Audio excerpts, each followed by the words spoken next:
This podcast is part of the Batman Universe Podcast Network, hosted by the BatmanUniverse.net. Check out everything related to Batman and the entire Bat family at the BatmanUniverse.net, including news and original content related to comics, movies, television, merchandise, video games, and more. Also, check out some of the other unique podcasts that TBU has to offer. Consider supporting this podcast by becoming a patron on Patreon. Even $1 can go a long way in supporting this content that you enjoy. Look for a link over at thebatmanuniverse.net to offer your support now. And now, on with the show. Hi, my name is Peter Tomasi. Hi, this is James Tynan IV. Hi, I'm Dan Jurgens. Hey, I'm Dustin Wynn. This is Jim Lee. Hey, this is Scott Snyder. This is Mark Hamill speaking. This is Kevin Conroy. This is Tim Sale. Hello, everyone. I'm Batman, and you're listening to my podcast. Hello, and welcome to TBU Comic Podcast, Season 12, Episode 13, Legacy Number 300. 300! This is our 300th episode, and while we're going to maintain our seasonal numbering, we thought it would be really exciting to do something special for our 300th episode. That's just so much work, and we really wanted to pay tribute to the people who came before us, so we're going to have some special guest segments with each of the ones we could contact. Today we're going to be reviewing Catwoman 80th Anniversary 100-page Super Spectacular and the Joker 80th Anniversary 100-page Super Spectacular, both of which are celebrations, so we thought it would be appropriate to celebrate TBU's own 300-page or episode anniversary with them. But first, I want to introduce my regular co-hosts. This is Steph. And this is Theo. And I, of course, am Ian. We have a little bit of comic news. Batman, The Joker Warzone, a one-shot anthology of at least 3 stories, has been announced for sale in September. I, of course, am extremely excited because the variant cover by Derek Chu features Clown Hunter, Cassandra Cain in the Batgirl uniform, and Tynan has commented in his newsletter that this is not just a variant cover artist's choice. This is actually significant. And, of course, Stephanie Brown as the spoiler. The stories included will focus on Clown Hunter, a story called Batgirls by Tynan, and also a story featuring unknown but exciting characters. So at least 3 stories, it sounds like.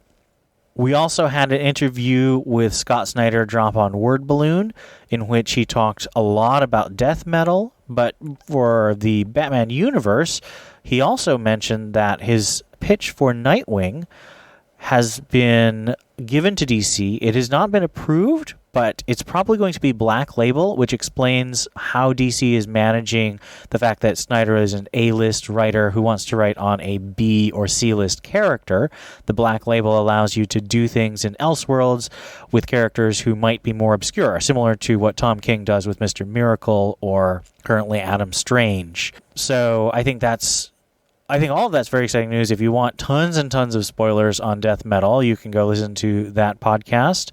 But we will, of course, be covering any further developments on the Nightwing, I believe, miniseries was the pitch. We had very sad news over the weekend, or this last weekend. Denny O'Neil died at age 81. He was the Batman group editor from 1986 to 2000. 14 years is longer than anyone else has been the Batman group editor, and it is a period greatly beloved. It saw such classics as Year One and The Killing Joke, Nightfall, and of course No Man's Land. Before he was group editor, he also wrote Batman in the 70s, creating characters like Leslie Tompkins, Ra's and Talia al Ghul, and many others. He has a story that we're going to be reviewing this week, and we'll highlight that. But Theo and I wanted to give some of our favorite Denny O'Neil written stories in tribute. So go ahead, Theo. Well, for me, again, long-time comic reader, I could go back and just think about all the stuff, even from the 70s and 80s, outside of the Batman universe. When you look at how he and Neil Adams were able to do spectacular work in bringing Green Arrow and Green Lantern together as a team. But for me, and for what he's done in the Batman universe, I probably have more appreciation for what he's done as a group editor. If there's one thing that he gave to the Batman universe, especially when you look at some of the great events that have happened in history, Nightfall, so on and so forth, he was always behind that, as the editor and keeping that continuity together. For me, as far as a writer, I think my favorite work in Batman from Denny O'Neil was probably his time on Legends of the Dark Knight, and absolutely loved the arc Venom that was done. That was my favorite arc of that comic book, and I actually have the entire run of Legends of the Dark Knight. So he will be greatly missed. He is one of the guys that's on my Mount Rushmore of comic creators. He was on my bucket list of comic creators to meet. I was actually hoping to meet him this year, but sadly enough, that won't be the case. So he will be greatly missed by this Batman and comic book fan. Yeah, I echo everything you just said. I've been listening to podcasts with people who worked with him and reading the posts of everyone from Chuck Dixon to Greg Rucka to Scott Beatty. Everyone who worked with him loved him. Didn't just, appreciate him or respect. They loved him. He was a man who impressed the goodness of his character as well as the brilliance of his mind on those with whom and for whom he worked. I think that his sensitivity and his intelligence and his sensibility, a very dark but also hopeful sensibility, really shines in the two stories that I wanted to highlight, which were The Man Who Falls, originally published as a bonus story in the Secret Origins trade paperback in the late 80s. It's reprinted in the Batman Begins movie comic adaptation, and I would highly recommend that. It has a bunch of good issues, but the Secret Origins trade paperback is hard to find, so the Batman Begins is still on Comixology, and there's probably a lot of copies running around used. It is a fantastic just look at the training of Batman. It's one of those stories that gives you the framework for how Batman became Batman before year one. And it's just so poetically written and beautifully drawn. The second is Detective Comics Annual Number 1 from 1989 by O'Neill and drawn by Klaus Janson. It seems at first to be kind of a quirky little story. It's part of a 3-part crossover with the Green Arrow Annual and the Question Annual. And it deals with Lady Shiva and the Question and a mysterious sensei. And Batman is in the first part of it. And that first part is kind of his own story. It's a story about Penguin with a mysterious drug that he wants to infect Gotham with and hold it to ransom. And Talia comes in, and reading through it the first time, I struggle a little bit with the tone and the style of it. It's very much O'Neill and the late 80s style. But at the end, the final page just hits like a ton of bricks, and it's one of the most powerful comics I've read. I would highly recommend it. It's collected in the Dark Knight Detective Volume 2 collection, which I bought digitally. I actually have the floppy, which I got signed by Klaus Janson. I had hoped to have seen him a couple years ago, Denny O'Neil, but I think either ill health or something prevented him from going to the convention that I was signed up to go, and I did go to the convention, but he wasn't there. If I can also say, a lot of people, speak about how, Stan Lee in his time was at the forefront of speaking about social issues. Denny O'Neil was there as well. You can remember the story with regards to Speedy and the addiction he had to drugs. That was a story that he brought to the forefront. And, I remember listening to a podcast who was speaking about, about his times in there. They all mentioned how he was able to take these B and C-list characters and really bring them to the forefront with some of these social justice events, social justice issues, to highlight things. And that was definitely one of them. Yeah, and if you ever listen to any of his podcast interviews, one of the things I really admire is I often both agree and disagree with the stances he chose to take. I think that highlighting drug addiction and compassion and, of course, racial harmony and racial justice were great things. But I really respected the fact that he was able to work with and love creators and fans who came from very different places. I mentioned before, both Greg Rucka and Chuck Dixon have spoken very movingly about how O'Neill was an inspiration and mentor to them. And they couldn't be more different politically. So I wish and I hope that we can have more people like O'Neill who have their strong views and put it in their work, but are still able and willing to work with people who disagree in a humane way. And Greg Rucka quoted Hamlet and said, "He was a man and the world will not see his like again." And that's very true. Everyone's unique, but I think O'Neill's uniqueness took a form that made the world a better place. And it is sad that he's no longer there. But I think his life is well worth celebrating, and I'm happy to try and introduce some of his work to people who may not have heard of it before. So from there, we want to transition to something quite a bit lighter, but still important. One of the longest running podcasts on the Batman universe is Stella and her Batgirl to Oracle podcast. And one of her favorite segments is the Shipper Spotlight. So we decided we wanted to do a Shipper Spotlight with Stella. So without further ado, here is Stella and the Shipper Spotlight. I love shippers. Let me tell you about shippers. Get over your own shipping bullshit. Let me tell you about shippers. Get over your own shipping bullshit. Shipper. I love shippers. Shippers. Shippers. Let me tell you about shippers. Shipper. Shippers. I love shippers. Dick and Babs. Dick and Babs. Batman and Catwoman. There we go for the shippers. Batman's married to the Joker. There better not be Damien said. If any shippers, I'll kill them. Dick and Babs.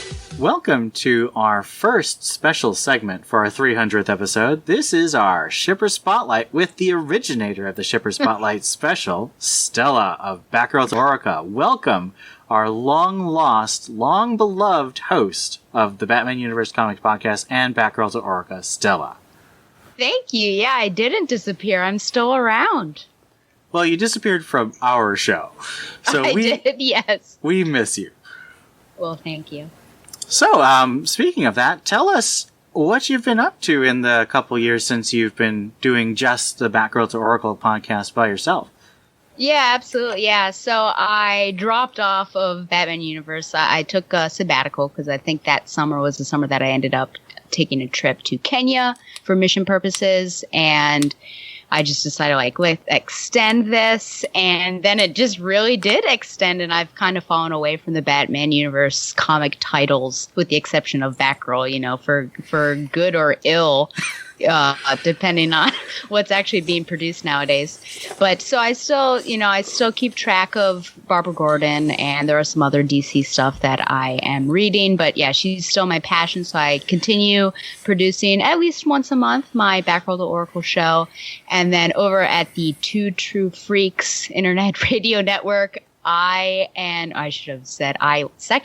Panarese and we do a required reading podcast where we actually look at literature. We alternate and choose a book, and then we talk about it, and that has been a lot of fun as well. But yeah, just business as normal, doing my podcast, reading lots of literature, playing video games, and then work like an adult. So That's basically been my life. So not much has changed. I'm still kind of in the BatmanUniverse.net family. And then, I get asked to do some of these fun things. And sometimes I'll occasionally do an article for the Batman Universe as well. I think the last thing I did was a review for the Oracle Code, actually. So I'm still usually around, especially if Barbara pops up in any way. Well, we very much appreciate it. And as part of our celebration, we're doing a Shipper Spotlight for the 300th episode, but maybe you could tell our listeners who, shock horror, may not have listened to the excellent Batgirl to Oracle podcast, what is a Shipper Spotlight? Yeah, what is a Shipper Spotlight? Well, to even start with that, people who might not even know what a shipper is, because I've had to educate so many people. My current acolyte is Tom Panarese. He's slowly getting into it, but I still have to sort of prod him around. So no, it is not anyone that sends or transports goods by sea, land, or air, because that's certainly something that pops up. So if you're a fan of DSL, this is not what we're talking about. But shipping derives from the word relationship, and it's basically fans coming together or individually, I guess, and just coming up with two or more people. They could be real life, which gets a little weird, but I do ship my students in real life. That's just my gift as a teacher there. Or fictional characters, and they could be something that's in canon that, yes, it actually works. Some things that could absolutely not work. And some people do like out of universe things of, you could have a Buffy with, what would be like a random character? I don't know, like She-Ra, the prince, something like that. And there are different types of shipping as well. So for me, my shipper spotlight, I was actually trying to figure out if my shipper spotlight began on my show or began as those articles on the Batman Universe, but I'm pretty sure my show started first. So they were just quick little segments where I would introduce a couple, and it could be a really weird couple like Croc and Baby Doll. I think I may have done that, or at least joked about it from the Batman Universe, and I will give the history of their relationship, and then at the very end, I will say, is it hot or not? And, basically it should speak for itself. It shouldn't be like a hem-haw. Oh, I'm not sure. It's kind of hot. It's kind of not. It should be pretty obvious. So that was what Shipper Spotlight was. And I think when the New 52 began, I started doing articles for the Batman Universe because there was so much stuff going on, and it wasn't good. I mean, if you remember all the way back, it was Batman and Catwoman having sex on a rooftop. It was Nightwing, and I think her name was Raya or Raya, randomly in an airplane. It was just like all of this stuff was being shoved at us. That's very true. Although I would say that Batman and Catwoman being intimate on rooftops isn't always bad. It was more the context of that particular comic, which was just very disrespectful to both characters. Agreed. Yes, I think it was all about the context, because I'm absolutely a Batman and Catwoman shipper. I really wanted them to get married. I think there are a lot of beautiful scenes with them, but just that was no good. But then there were some beautiful things that came out of New 52 as well. Like I think Kate Kane and Maggie Sawyer were really beautifully done in that comic. So that's basically what Shipper Spotlight is on my show, and then the articles that I was doing. But shipping, I love it. And sometimes it can get a little crazy, and I think there is a world where there are wars. They're called flame wars, where people have these couples and they will go on either side and start yelling at each other, which shipping should be fun and, give you butterflies. It should not be something that gets into a contest and then you get hatred for it or hate someone because of it. So that would be my only thing about shipping, is that it should be a positive thing, not a negative thing. Well said. So today we're going to break from Stella's usual format a little bit, in that since we have three people who haven't done a Shipper Spotlight before, we're just going to go through the basics of the shipping. And we're going to give our own what's called an OTP, a BRO-TP, and a no-TP. So maybe Stella, being the expert, could give us a handle on what these three ideas are. Yes, OTP. Thank you. This is great. People are actually appreciating my shipper mania. I love this. I'm going to come on the show more often. An OTP is a one true pair, so it's basically your number one above all other relationships. And I really only have one, but there are a couple that are like I could also say this is my OTP in this particular universe. So maybe in Spider-Man you might have an OTP, so it kind of depends on what you think about it. But I kind of have one that's like, oh, this is the one that I always go for. The Bro TP is basically like a brotherly, fraternal, or it could be familial. It's basically like platonic. So there's no like sexual romance involving them. So just like buddy cops, it could be male, female, female, people that you would just enjoy seeing together and you love seeing them being friends. And the no TP is that you do not want these people together. It's terrible. It makes you sick to the tum-tum. That's what no TP is. Wonderful. All right. So, to lay the groundwork for what we're going to be doing, we're going to start with our OTPs, then go to our no TPs, and end up with our bro TPs, since we don't want to end on the sick to our tum-tums of the no TP. And I think our order will be Stella, Steph, Theo, and then myself. So, let's start with our OTPs. Stella, what is your OTP? Ooh, why? Yep. And is it hot or not? Okay, well, yes, this should really be no surprise to anyone. Oh, and I should clarify, this is Batman Universe shipping. Yes. Because it is the Batman Universe Comics podcast. Correct, which I actually needed that clarification as well, because I thought there were so many, we could really talk about this for hours and hours. But yeah, anyone who knows me at all or follows me will know what my OTP is. And it is Dick Grayson and Barbara Gordon, Nightwing and Batgirl, or Nightwing and Oracle. It works either way. And I have loved them for a very long time, though I don't know that I could necessarily put my finger on when this is. Maybe 2005, 2006, about the first time you started shipping, Ian. And why do I love them? They bring out the best in each other is one of the reasons why I love them. They see each other as equals, which wasn't always the case with Dick Grayson, of course, given, 60s comics and things like that. But as they grew up, he really started to respect her. They were partners. There wasn't this male-female, like male empowerment thing over her.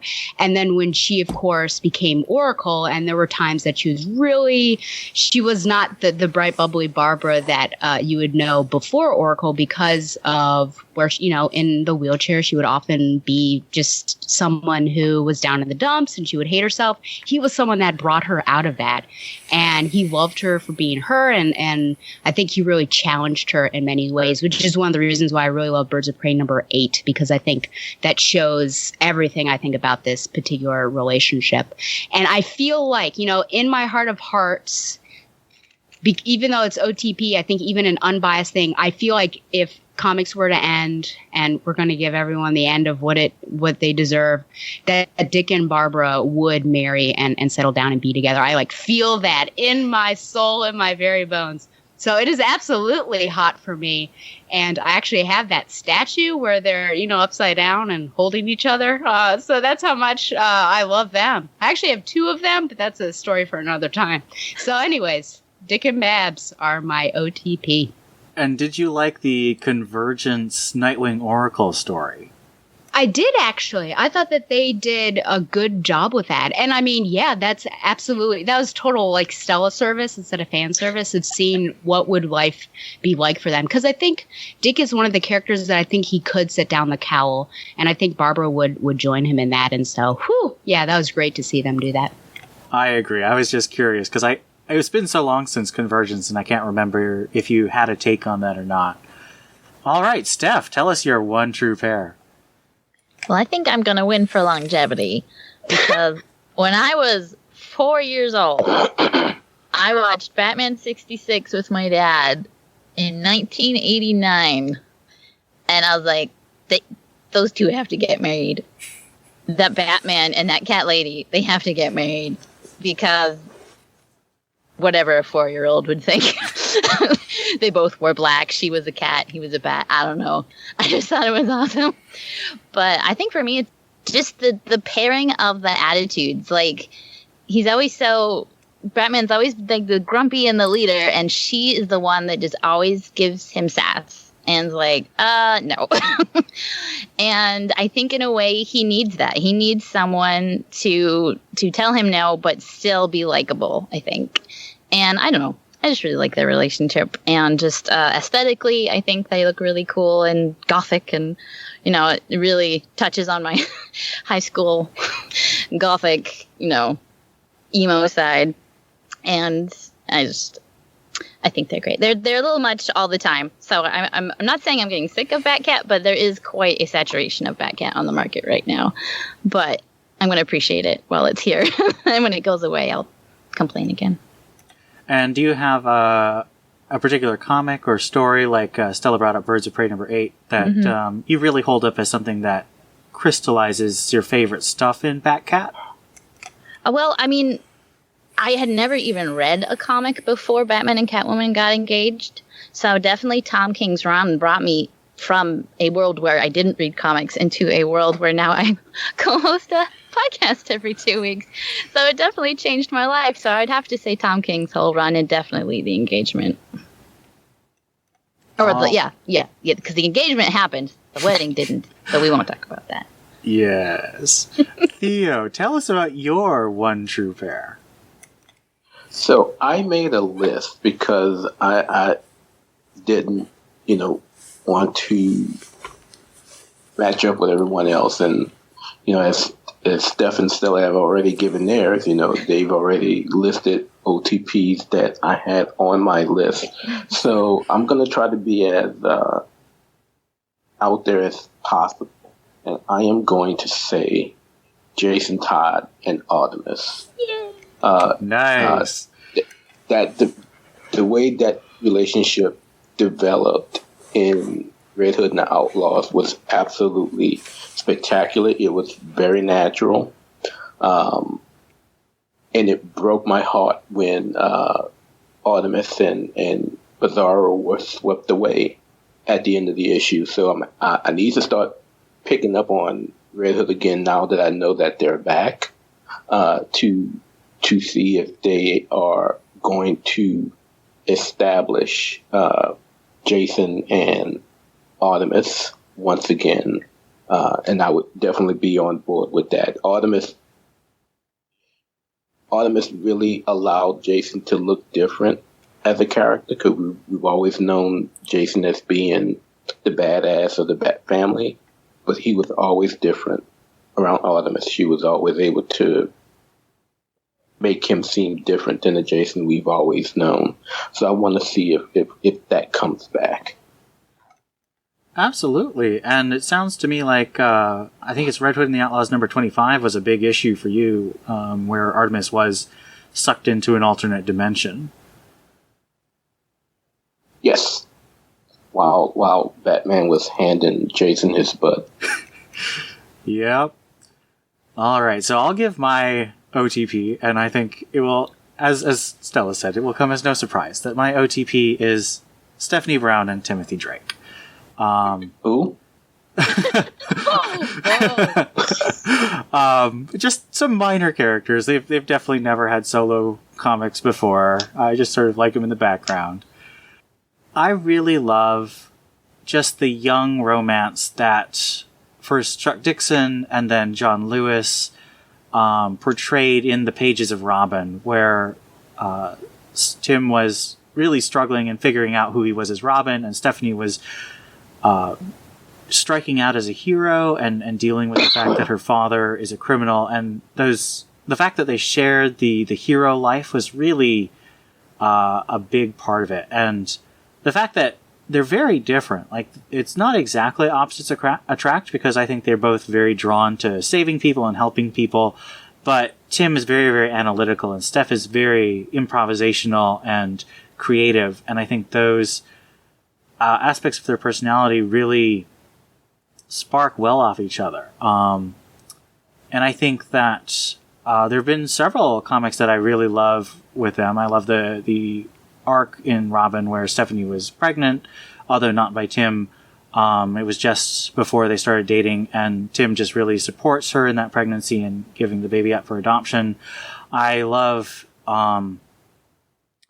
when Stephanie comes back from the dead, and Tim just sweeps her off her feet and gives her a massive kiss.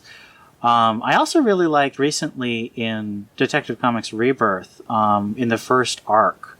I thought that relationship between Tim and Steph was really sweet, especially when he thought he was going to die, and he sort of gave her a phone call with his last feelings for her, and it was very moving. I thought James Tynion did a really good job of writing that.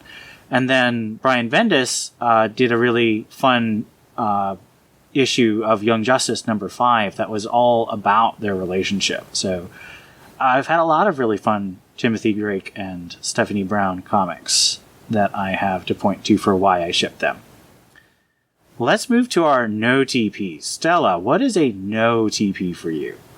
Yeah, I actually was thinking about this for a while, and I couldn't really come up with anything. And then I was cycling, I think it was this morning, and it hit me in the chest. And I thought, what an idiot you are. It was right there all along.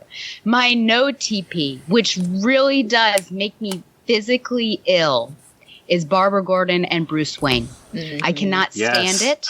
I cannot stand when the storytelling of her history is that she had a crush on Batman. When I found out there was a sex scene in The Killing Joke, and I was at SDCC at the round tables with Brian Azzarello, who I think it was him, and that whole thing had leaked, I actually got sick to my stomach, and I thought I was going to watch the beginning of it and walk out because I thought, oh, well, I could see Batgirl at least, but then I found all that. It's just, I think that is a toxic idea. I just don't think it's, I can't stand it. Even Bruce Timm sort of did some flirtation. Was that the, which one was that? It was Mystery of the Batwoman, I think, that animated film.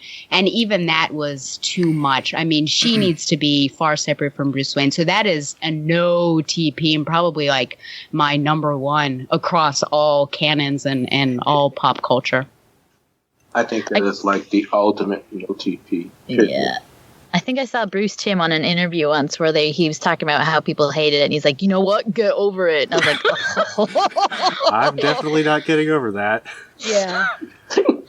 I think that is a perfect choice, and I 100% share that. So let's see, what does Steph think a no TP for her is?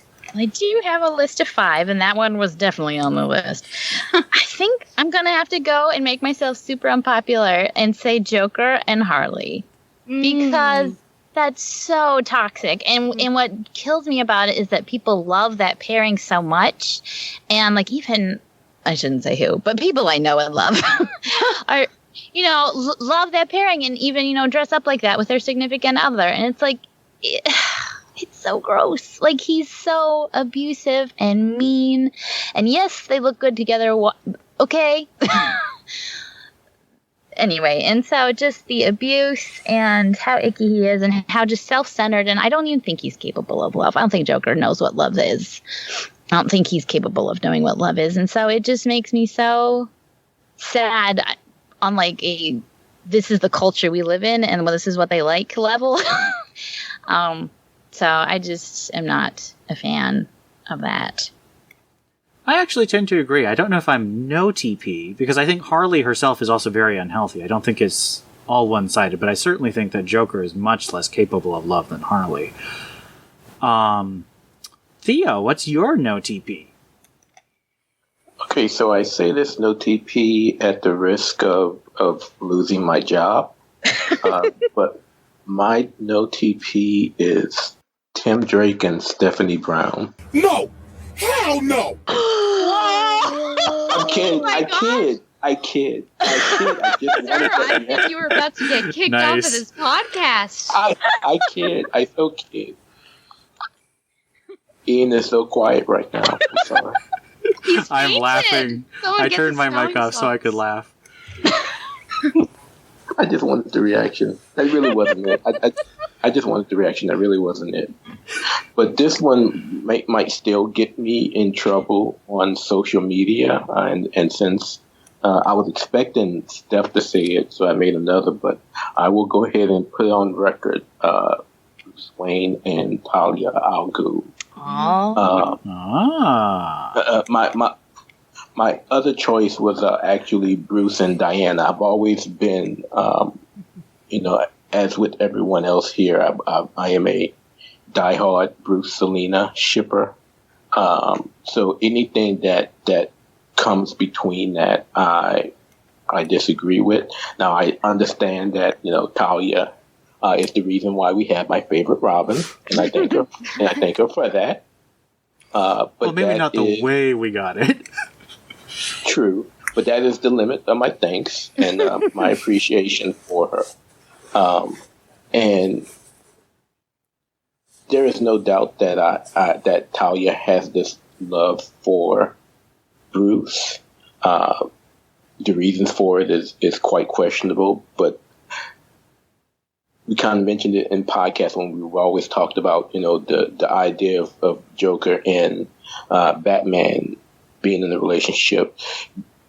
Bruce doesn't reflect that same relationship with Talia. He doesn't reflect those same feelings, and so totally against it. It goes against all that I believe with regards to Bruce and Selena being together forever, and that will be it.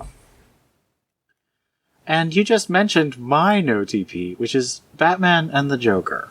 And I think that sometimes it can be funny, like in the Lego Batman movie, but the way the Joker has been portrayed, at least since, 1988 and 89 with The Killing Joke and Death in the Family, where he is an unrepentant, sadistic, torturing, murderous, vile monster.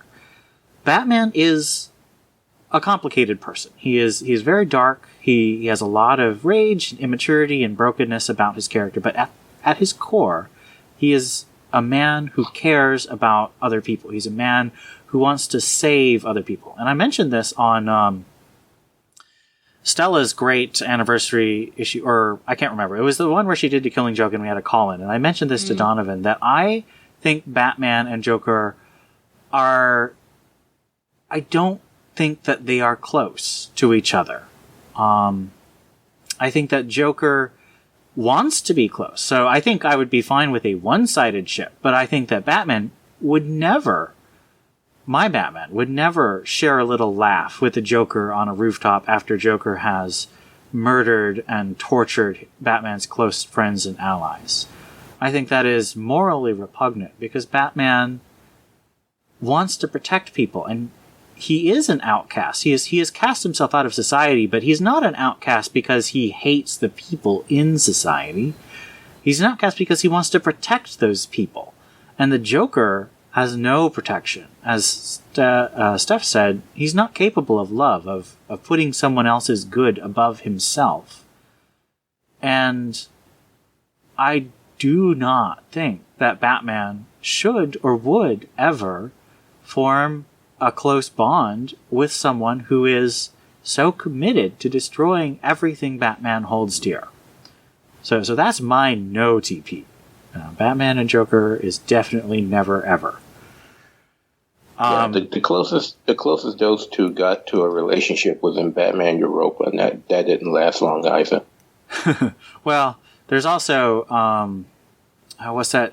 The Last Night on Earth, which I find morally outrageous for the same reason. I am really frustrated with that comic, but that's another podcast. So let's move on to happier topics. What is your bro TP? And of course, this doesn't necessarily have to be your one. Just what is a bro TP you really love, Stella? One that I really love, and I'm glad that there's someone else on the call that their favorite Robin is Damian Wayne, because when I say that, people stare at me quizzically and wonder who I am. But one of my top bro TPs actually is Stephanie Brown and Damian Wayne, because yes, that little jerk whom I love, but she does not put up with it, number one. And number two, she is one of the few people, I think, probably besides Dick Grayson, that can almost allow him to be and have him allow himself to be his age and act his age. And just in the pages of Brian Q. Miller's run, which I cannot hold up enough in this marvelous light and go, is, you know, you see this weird development of Do this that a relationship. little bit more, Stella?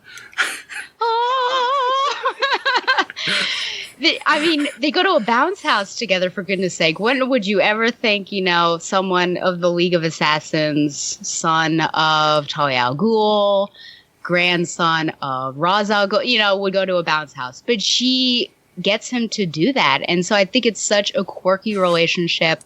And yes, he's still a little jerk at some times, and he's got all these quips, but she can give it just as good as she gets it. And so I just think it's an oddball couple, but I love it so much, and it brings me joy.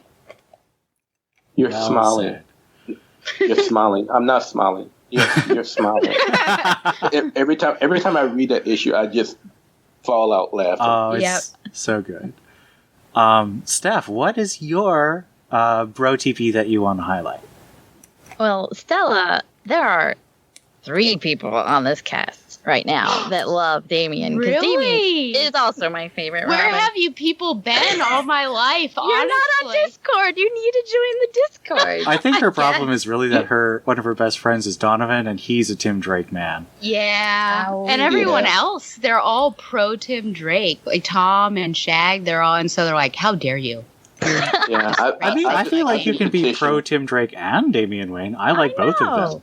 Yeah, I'm not anti. Yeah. So I'm going to go ahead and steal what I know is probably one of Theo's and say Damien and Jonathan Kent. Because Super Sons was one of the things that sucked me into not Batman titles, even though it's still Bat Family. Just because they're so cute together, and Jonathan just doesn't even understand how Damien can be so cranky, and Damien can't understand how Jonathan can be so happy, and it's just a beautiful combination. And they bring out sides of each other that is just so delightful to read, and it's almost like if Clark and Bruce had met as kids, or what you might imagine they would be like if they had met as kids. And so there's this little bit of Batman and Superman in there, but they are their own people, and it's so fun. And so nothing killed me quite as much as that Adventures of the Super Sons run, because that was an abomination of usage of those two, because even though it had its moments, it was just an awful run, and that was just a sad way for them to go out on. Although the last oh gosh, I don't even know, was it Superman where Jonathan's all aged up and he says goodbye? I don't remember. Some book. Anyway, I bought it. It's on my shelf. I don't look at it very often, obviously, since I don't even know which one it is. Yeah, it was obviously a Superman issue because I didn't read it. But I should send it to you. It is pretty cute. But I liked that issue. I think it was 17. It was where John comes back and they have like another adventure, and I thought that was really cute. They do. It was a good way for them to go out on, but it was just so devastating that was going to be it. And so all we have left is what has been. So I was hoping this would be a little happier, but let's see. Let's see what Theo has to bring us. It's going to keep me happy and joy without breaking my wallet for the rest of my life. That's true. You can always reread those great comics.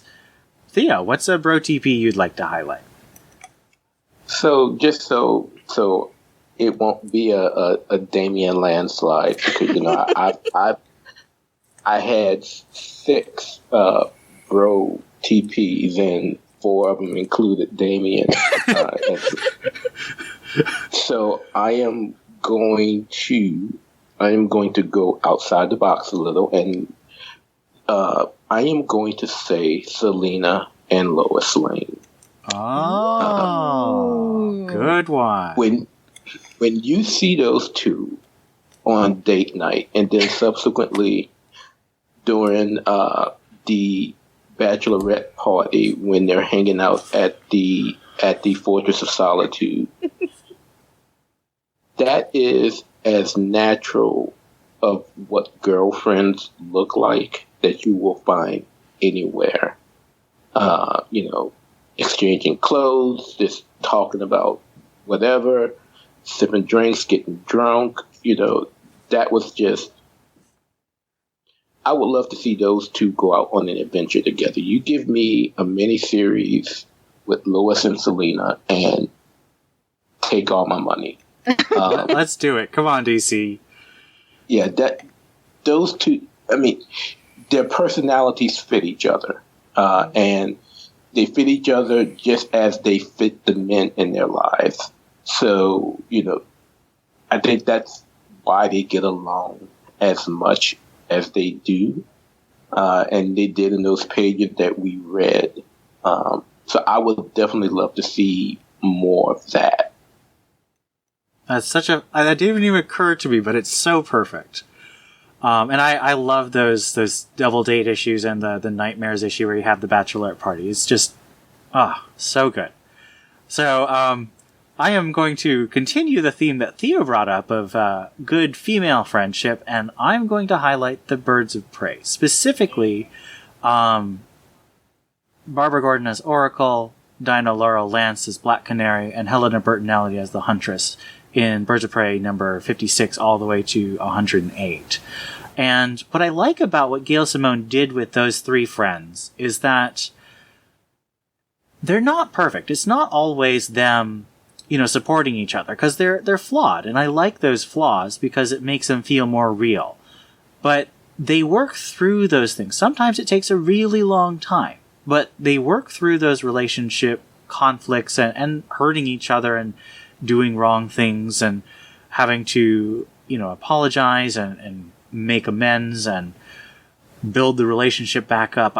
It was one of the relationships in comics that I have rarely seen. And I think Barbara Gordon, being the leader and the brains, but also, her intelligence sometimes getting in the way, her making decisions that don't take into account the emotions of the people that she's working with and who she's friends with. And then Helena's impulsivity. Helena and Dinah both are much more impulsive, but Helena in a much sort of darker and trauma-induced way, and Dinah in a much warmer way. I think they bounce off each other and they provide really good, as any good relationship does, they bring out those parts of each other that you wouldn't get to see. I think C.S. Lewis mentions in The Four Loves, the people you're friends with turn you into a different and better person. I think Wicked, there's a song in the musical Wicked that says that if a friendship is good, you're changed for good. I think that might have been a romantic relationship, but I think it's true of friend relationships as well. So I love the Birds of Prey, and sort of like Steph and Adventures of the Super Sons, I have not been a big fan of the way DC has chosen to use the brand in the last year, because I don't think that the Birds of Prey, especially with Harley added, are the same kind of mature characters that really hold up an example of women being good friends to each other. Because Harley's not a good friend to almost anyone. So that is... I don't know why I thought you were going to select the Sirens. I just figured that's what you were going to do. I like the Sirens, but they're not good friends to each other. I just think that's a really well-written comic, but it's not a good example of friendship, where I think Birds of Prey is absolutely a wonderful example of friendship. Both the Dixon run and the Simone run. They help each other, they're not perfect, but they pick each other up after they fall. So that's our Shipper Special. I want to give a really big thank you to Stella for coming on and tutoring us in the ways of the Shipper, and for my co-host. Stella. Yeah. Thank you, Stella. Thank you, my young Padawan. And I will look forward to moving.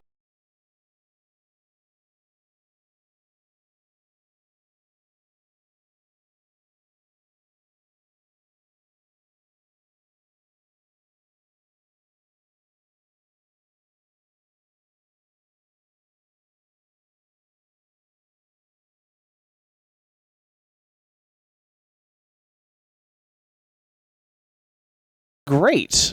And we definitely hope we can have Stella back sometime in the future to cover similar topics, or whenever she has in mind. But let's get on to something that has many elements of shipping to it. The Catwoman 80th Anniversary 100-page Super Spectacular. We interrupt our program to bring you this important message. Hello everyone, this is Dustin Fritchell, the editor-in-chief of the Batman Universe. Before we continue, we're about to get into a review of the Catwoman 80th Anniversary 100-page Super Spectacular, and it features art by Cameron Stewart, who has been recently under fire with allegations of sexual misconduct. This review was actually recorded prior to the allegations coming to light, and while we will be discussing the art and the story that he worked on, we at TBU do not endorse Cameron Stewart as a person, and any things that we say specifically relate to his prior work or his art that has been featured in books that we have previously discussed. Thank you for your understanding. Now, back to our show.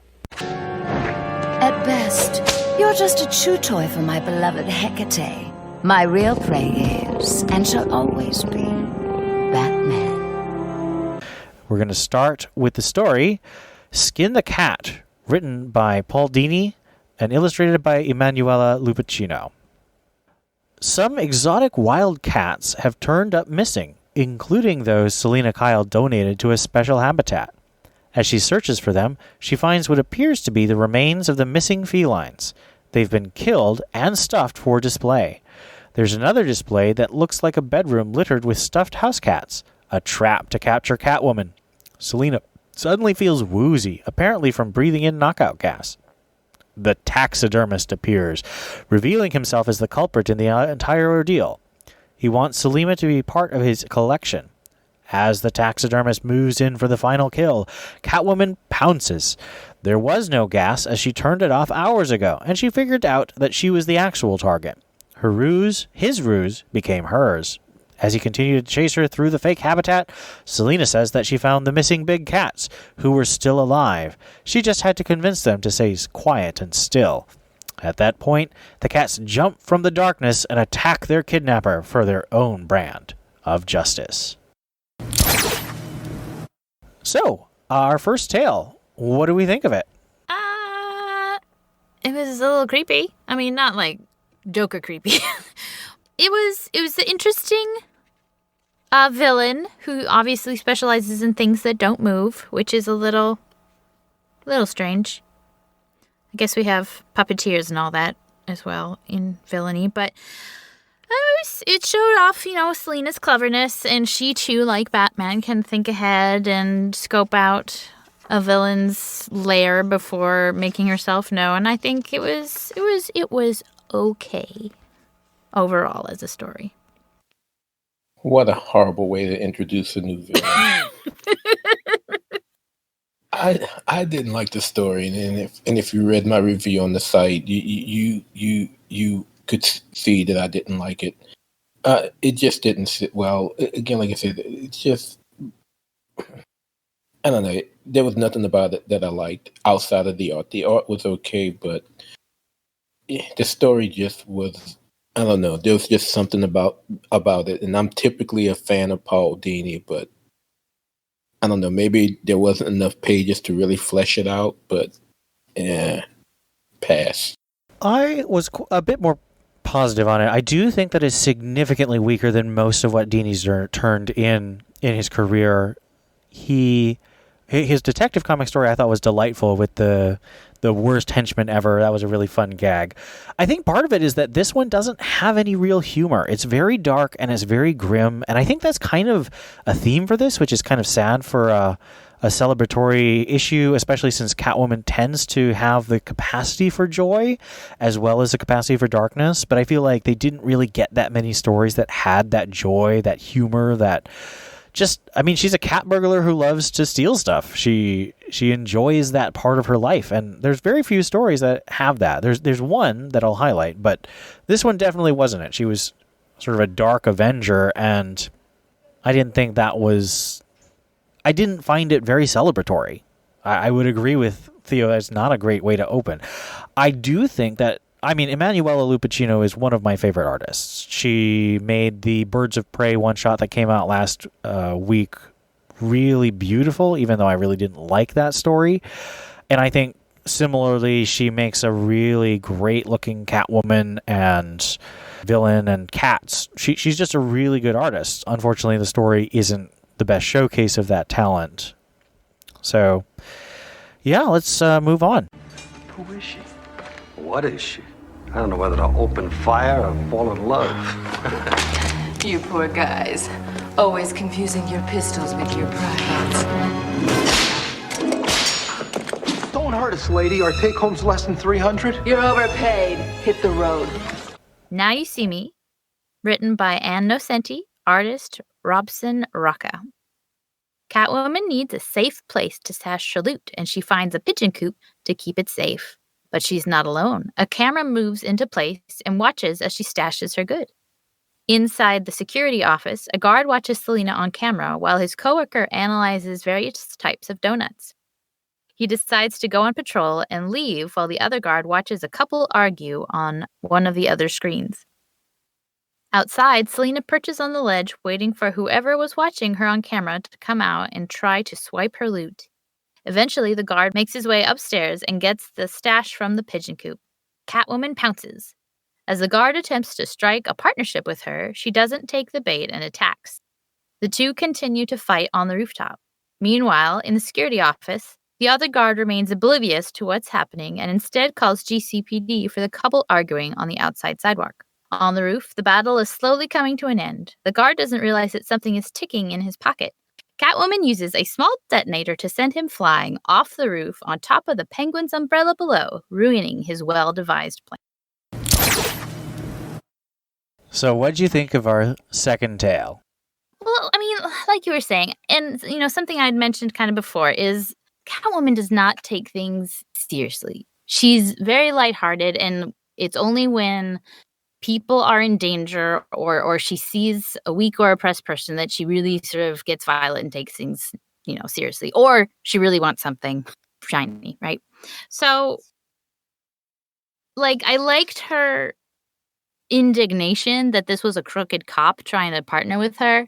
And she's like, who do you think you are? They did get part of her personality a little right, but I don't know. I don't like that she threw him off the roof and put a bomb on him. That's a little over the top. The art was really pretty. She's very this is very much Michelle Pfeiffer's costume with the stitching and the corset. It was okay. Again, not the best, strongest way to go in, but it did have its little moments of humor, but it was mostly the cop who liked the donuts that was funny. So I don't know. It was okay. Yeah, when the person that's not even one of the two main characters is the most interesting part of the story that kind of tells you something. The best thing about this story for me was the art. I actually, liked the idea of using Michelle Pfeiffer's costume, and it brought back some memories. But I'm not going to dwell too much. It wasn't very interesting at all. So yeah, I wasn't crazy about it. It was just, I wasn't crazy about it. It was just okay because the story wasn't really eye catching. I don't know. I really liked the cop with the donuts, and I thought that it was such a tonal. I did too, but she was the main. Yeah, she wasn't the main character, and she's not a celebration of Catwoman. So I agree it's not appropriate, but it was more fun. So that gave it a lot more props for me. I agree. I think the art was also really good. I like Robson Rocca. And I was glad that Ann Nocenti did not bring back her mole people from her really weird run in the New 52. So I guess I was just kind of relieved, and I enjoyed it more because of that. Let's move on to the next story. Morning, hun. Mwah. Pardon me? Ah. Oh, is that coffee? We do have unclaimed coffee. Yours is better. Helena, written by Tom King, art by Mikhail Janin. Bruce finishes his scan of Selena, who has been feeling ill. She worries that it's cancer. A sly smirk ensures Selena is something far different from that, and Selena is not happy. Time moves on, and we find Catwoman being her rebellious self. She's fighting goons with Batman on the rooftop, drinking her favorite wine while overlooking Gotham, and assisting Batman in taking out members of the Rogues Gallery. Time continues, and Selina is clearly showing her baby bump. She is second-guessing herself as a future mother and wants to return to her life flying off from the rooftops over Gotham. She continues to doubt herself, but it's time. Time continues to move on, and the newest Wayne is crying for attention. Selina does her best to calm her baby down, reminding her how lucky she is. As Selina holds her close, the baby calms down. Time moves on one last time, and Selina is walking with her daughter, now fully grown. They're discussing how she is so much like her father. Surprised at the idea, she asks her daughter if that is truly how she feels.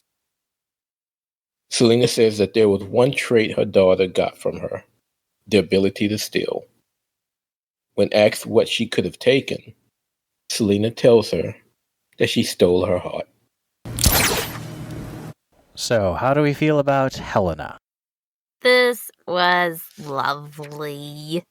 It's Tom King back, giving us hopefully a flavor of what's to come in his Batcat book, giving us what I think most people can agree was the best part of his run, was just their relationship. And not much has changed as far as like the relationship. She's obviously expectant mother now, so they're in the next stage of their relationship.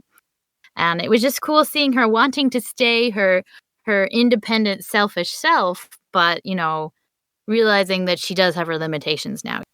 Theo's review mentioned, that she keeps fighting. Yes, she does, but then she has to take puke breaks. And just feeling sorry for herself. And yes, she drinks the wine, but then she stops and throws the bottle away after stealing, a very expensive bottle of wine. And just realizing that it is scary. She's fighting villains who could kill her at any moment, but this little tiny unborn baby is scaring the crap out of her. And I just think that's interesting that there is something she's afraid of, and she's finally willing to admit it, right before she gives birth. And it's just, it's an interesting look at her that, we didn't get a lot of. Obviously, there was the previous Helena. One has to wonder if this is her second baby.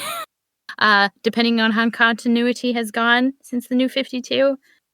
But, it's a new experience for her, and just winding it up in the cemetery, after, talking about how Bruce would hate being in such a brightly lit, happy, cemetery. It's full of flavor, of personality, and just fun little writing. Like when she's trying to figure out, if it's cancer or not, she's just sitting there swearing in the scanning tube, whatever. And it's just it's the personality that I miss from Tom King.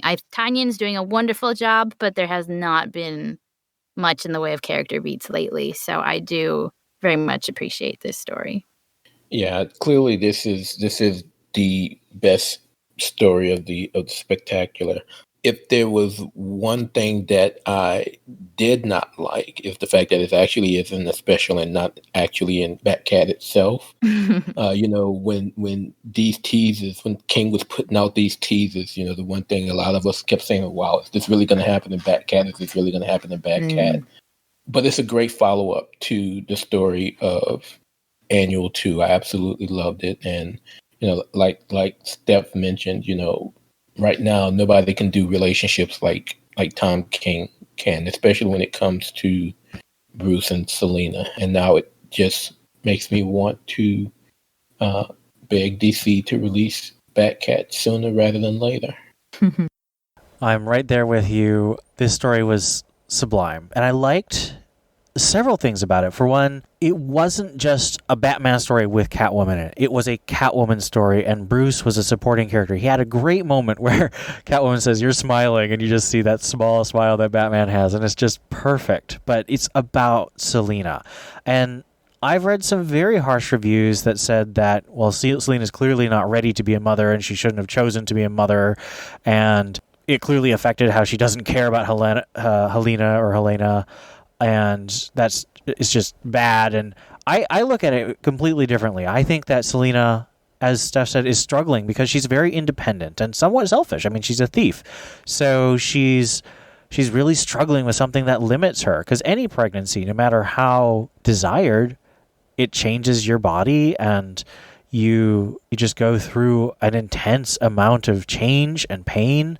Your life becomes about someone else, and it has to be, because if it doesn't, this little thing is going to die. Absolutely. I think you really see that struggle. I don't think that Selena was trying to, hurt herself when she was fighting the villains. I think she was just struggling with the concept of letting go. But you see, she still does have that desire, because she pours a very expensive glass of wine, and then instead of drinking it, she throws it away. So I think that it's about the struggle. It's not about her hating that she's pregnant. It's about her struggling with the fact that it is a struggle. But I also really love the fact that the last line is, "You stole my heart," which is very clearly an echo of Rooftops, where Batman says she stole the night. And I think that this is just a beautiful parallel of that issue from early in Tom King's Batman run, where she stole the night and Helena stole her heart. I think Janine did a good job. I really wish it was Clayman, because like Theo, I want Batcat to be in my hands now. But I am glad they're trying to do the best they can and, have it all be in one artist instead of having to have a fill-in artist or two. So, Clayman, stay healthy. Do the fastest work you can. Tom King, keep writing those scripts. We're waiting and we're excited. And if this was a taste, we're definitely here for it. Yeah, if we could have got 10 stories like this, that would have been A-okay. I mean, that would instantly put it in my favorite of these specials. If we got 10 stories or even 8 stories just this good. Oh, you're going to see the perfect crime when I get Batman in my claws. All right, our next story is The Catwoman of Earth by writer Jeff Parker and artist Jonathan Case. Catwoman and her henchmen are pulling off a stick-up at the Gotham Science Fair. As she revels in the take for the day, a UFO appears over the crowd. The ship's occupants, which include 2 males and a female, appear and announce themselves. Seeing Earthlings as their inferiors, they look to enslave the planet. Selena is having none of this, and she proclaims herself Earth's protector. This confuses the would-be invaders, as females are considered subservient to males. As one of the male beings attack, the Catwoman springs into action, using everything at her disposal to take out the aliens and their accompanying monsters and robots. Selena's prowess impresses the female alien, who has never seen a female act in such ways. Catwoman finally takes out the leader. Gracious for saving them, the crowd attempts to hand Catwoman the precious jewels as a reward for protecting them. It doesn't feel right, though, especially considering she's about to be arrested by approaching police. To her surprise, the female alien offers her a lift in the spaceship in exchange for teaching her how to be more like Earthwomen. They fly off as the male aliens are taken away in handcuffs. So what do we think of our 4th story?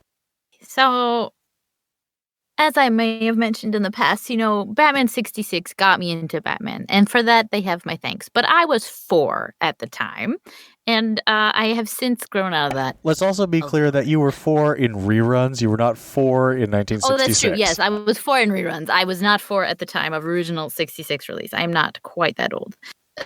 And I just really haven't enjoyed the 66 and the Archie Comics Batman 66 crossovers.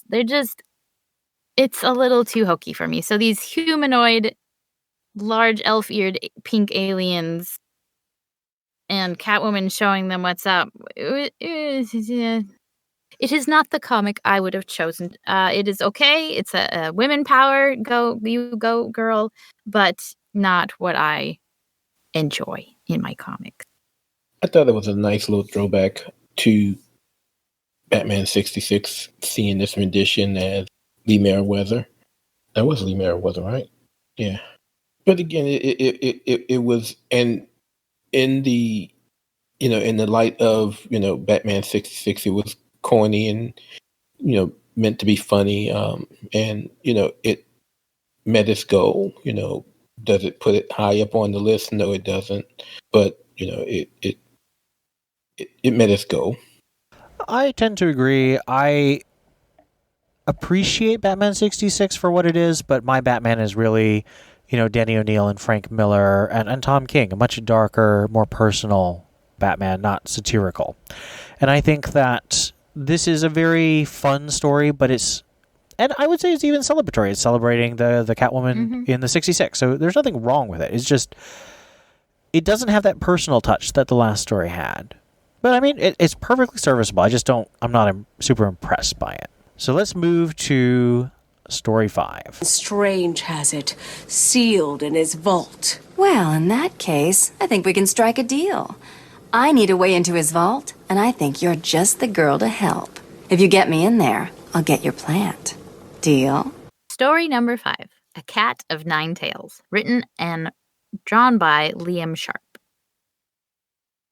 Catwoman is looking to make a quick getaway after breaking into a vault, but she is stopped by Charlie, a security guard.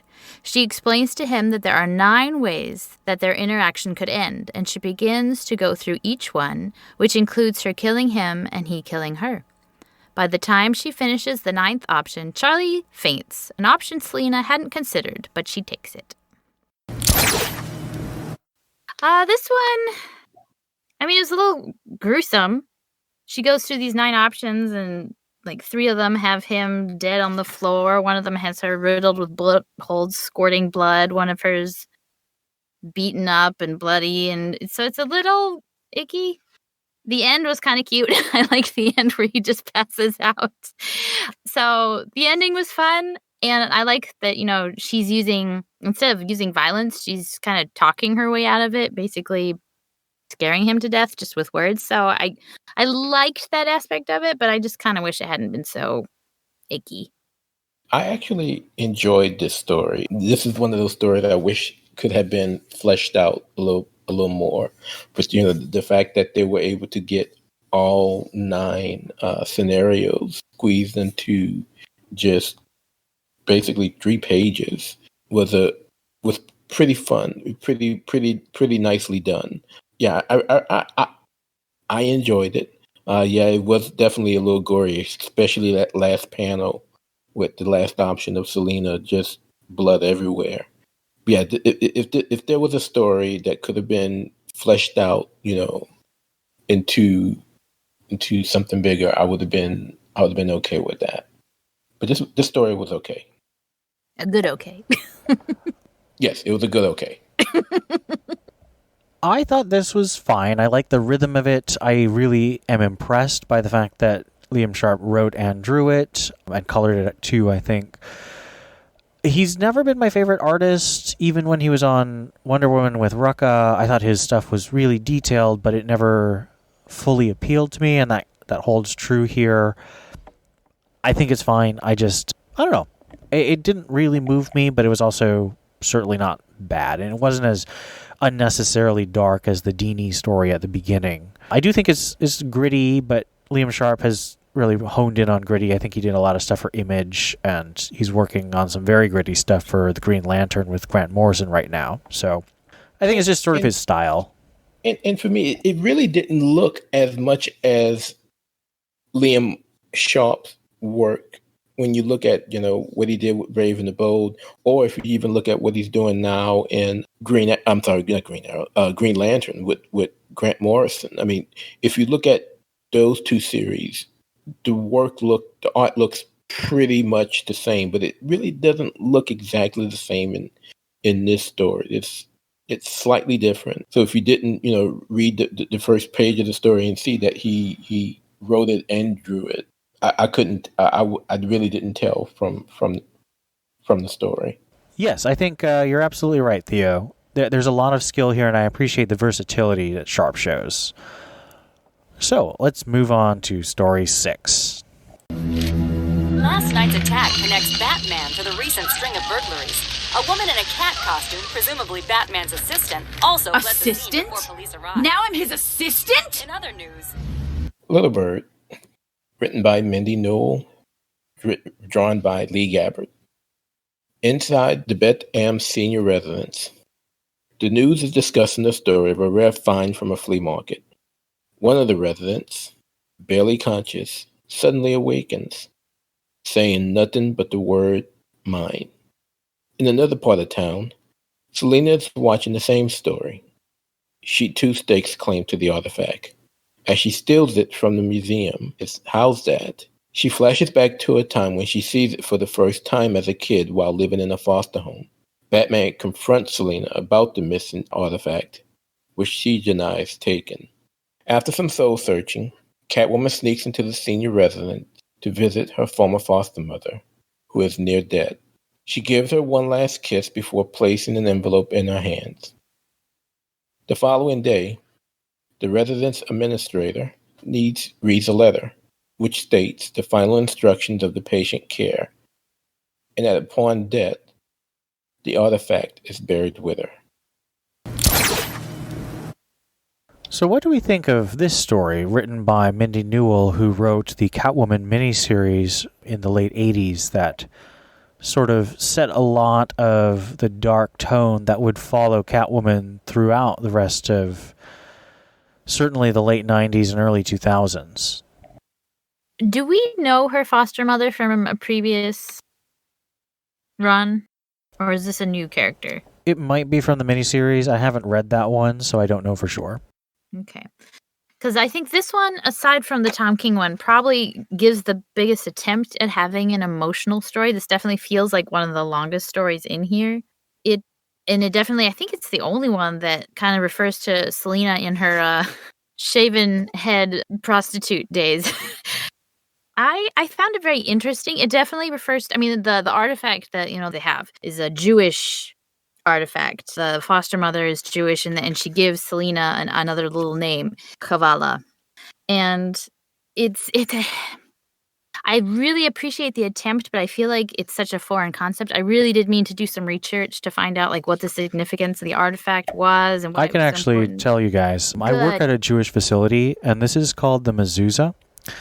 It's a small case, little box, in which they put some words from the Hebrew scriptures in, and they bind it upon the doors. And it's a reference to the command in the Bible to have the word of God, all around you, and especially on doors. And it's just sort of a way of marking the place as holy and watched over by God. And I walk by it every day in all the doors in my facility, and it's touching. I think it's a nice way to remember their connection to their community and to God. And that's really cool, but that's something that's not really communicated in this. And so I feel like if I was smarter or knew more history, this would have struck me much more. But I do really appreciate the structure of the story. The art is absolutely gorgeous in this story. I feel like Batman's presence was unneeded, and it was a little weird and definitely forced into the story. But I'm not going to complain, because some of the scenes of them together is just really, really cute, and I appreciate it. One of the scenes that didn't make much sense is her dream with Batman in a suit and her having a counseling session with a Nazi. That was a little weird, but it was kind of a weird, quirky story, and I appreciate it. I thought it was very good. Well, I thought it was pretty good.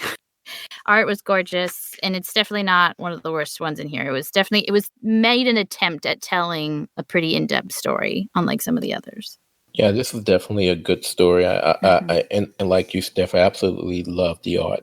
I'm a big fan of Lee Garbett.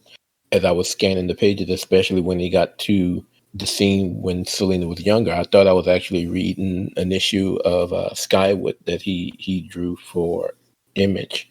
But no, the art was just absolutely beautiful. I love how he was able to go Mazzucchelli-like and to go back to year one in Selina escort days. But the story was written well. Again, it was definitely emotional. It kind of brought you to a different side of Selina that we don't always see in the pages of Catwoman or Batman. So yeah, this was definitely one of the better stories of this spectacular. It warms my heart to have all the love for Lee Garbett. I think everyone probably knows that Lee Garbett worked for the first year on Stephanie Brown's Batgirl series, and so I am, of course, extremely fond of his art, and I think this is probably my favorite art in the book. Even more than the Tom King, Mikel Janin story, I think this was just spectacularly drawn. I concur with Theo's review that the page where, You just have her, and one of her prostitution encounters was kind of unnecessary and felt just felt exploitative. But the rest of it was really just gorgeously rendered, and so much detail and creativity in layouts and action and the way things flowed from panel to panel. The writing wasn't quite as strong as the art, but there was very good character in it, and a lot of, as Steph said, there's really an attempt to connect with characters beyond just simple motivations. There's complexity there, and I appreciate that. About the whole no guns thing, I'm not sure I feel as strongly about it as you do. So we'll move on to Born to Kill, written by Chuck Dixon, drawn by Kelly Jones. Catwoman swims through Gotham Harbor for a ship that contains a trinket she wants. She realizes she's not alone in wanting the emerald she's seeking, as she finds multiple bodies covered in mud. In the captain's quarters, she finds that Clayface has beaten her to the prize. Still, Selina is determined to seize it from him. As they tussle, Catwoman finds herself at a disadvantage. She finally gets a reprieve by trapping Clayface in a kiln, turning it on, baking him until he becomes solid. This allows Catwoman to claim the prize, to her adversary's detriment, as she shatters him on her way out. So what do we think of this story? This definitely has the lust for life, does what she has to get the gem.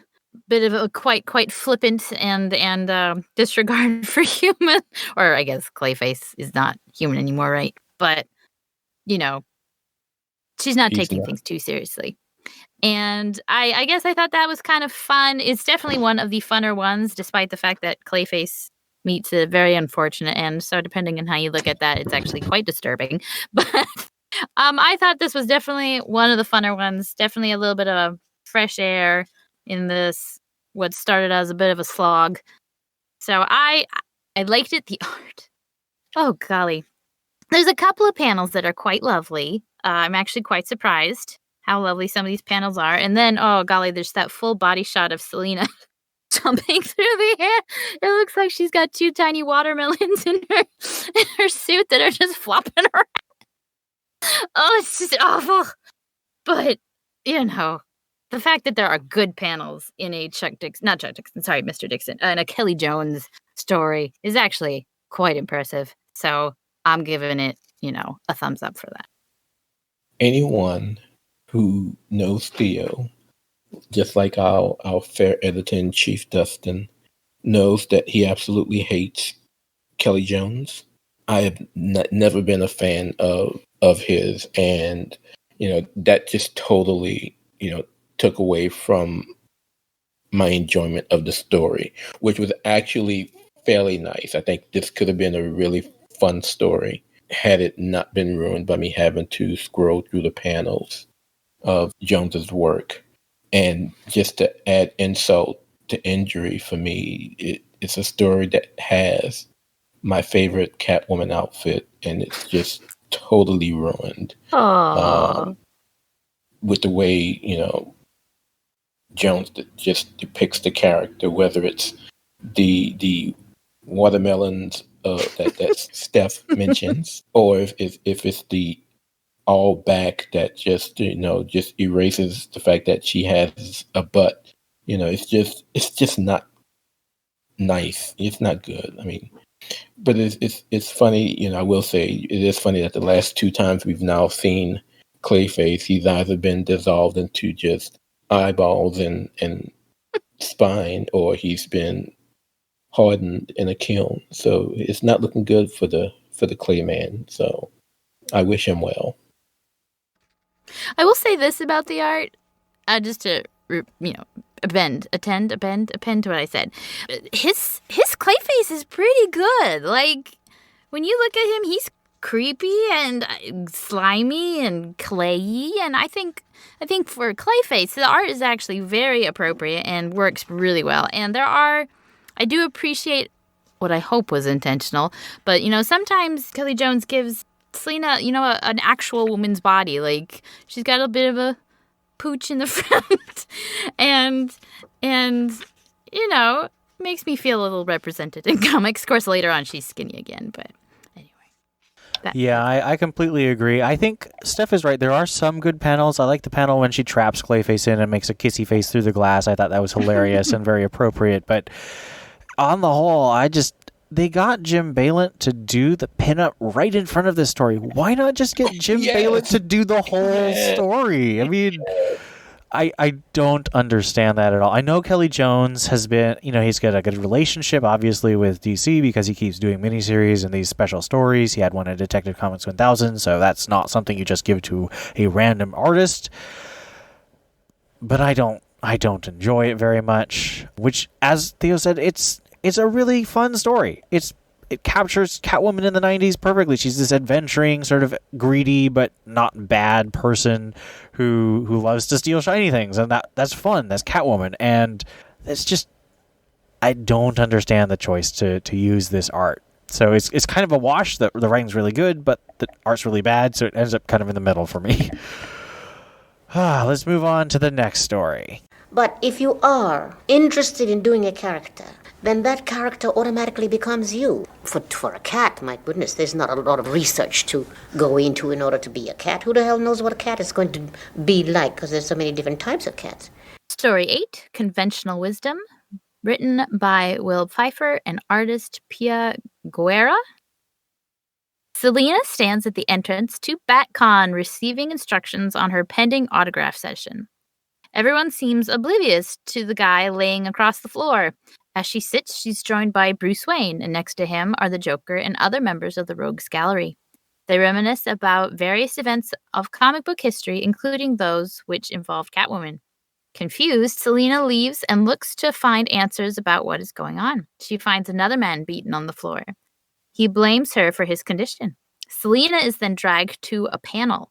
Here, she begins to remember what's going on as she receives hints from questions asked of her. A device appears next to her as a fan in a Dr. Destiny outfit questions her about a recent theft. Realizing that the device is the key to it all, she throws it on the ground. Now awake, Catwoman prepares for one last battle with Dr. Destiny. If we hadn't just read the Little Gotham, where there was a Comic-Con fourth wall breaking story, I might have thought this was a little better, but I liked the other one better. Help me with the artist of the Little Gotham. Dustin Nguyen. Dustin Nguyen, thank you. So the art is fun in this. I mean, the art is fine. I mean, it's well done. House-ish style, I guess. And it's definitely trippy. You are wondering along with Selena what is going on. Why is this so weird? So I appreciate the trip, but I just don't think it was fun enough, and the payoff isn't too fun. I mean, it makes sense. She's in a prison of a nightmare or whatever. So I appreciate the attempt. I appreciate the trip that we went on, but I don't think that the payoff was necessarily worth it. So I just think, I don't know, it was a little boring at the end. And I just think that the Dustin Nguyen one was cuter, which is an unfair comparison. I don't like comparing, considering someone else's story not good because someone else did it better. But I just kind of wish I had been reading the Dustin Nguyen story when I was reading this one. Compare away stuff, because I absolutely agree. I think, the art, not saying that the art in this story was bad, it wasn't, but Wynn's art in Little Gotham was definitely better. But this was a good story, and I appreciate how it brought you through a lot of Selena's history as Catwoman. Again, there were some throwbacks to her time with Batman 66. And of course, my favorite panel was the guy asking the question in the appropriately drawn purple outfit. Yeah, but Dr. Destiny, that just made it quite a May of an ending. Yeah, the story was okay. The ending kind of took away from it. It definitely took away from it, in my opinion. But it was definitely, the plot was, it was a very decent plot with a very bad ending. Yeah, I completely agree. I liked the historical aspect and the meta aspect, but it wasn't It reminded me of the first Tim Drake story in the Robin special, where it's a bunch of sort of gags or jokes, but it's not really a big story. And the ending, well, I get what they're going for, and they don't really have room for more. It's like if Tom King's Batman ended with nightmares, with Batman waking up and now he's going to fight, and it's just, that's it. No, I feel if you're going to set up a bad guy, you should set him up and then pay it off by having him defeated, or if you want, having him win, although that would be weird in a non-Joker celebration issue. This story left a kind of sour taste in my mouth, despite the fact that it's perfectly competent. It's just not. I didn't feel happy at the end of it. It was definitely the best way I think they could have brought in the Catwoman mask and not be a ridiculous story. That's very true. As I said, I did appreciate all that costume history that we got. That was cool. Yeah, it was just okay. I think they want more. Then let's give it to him.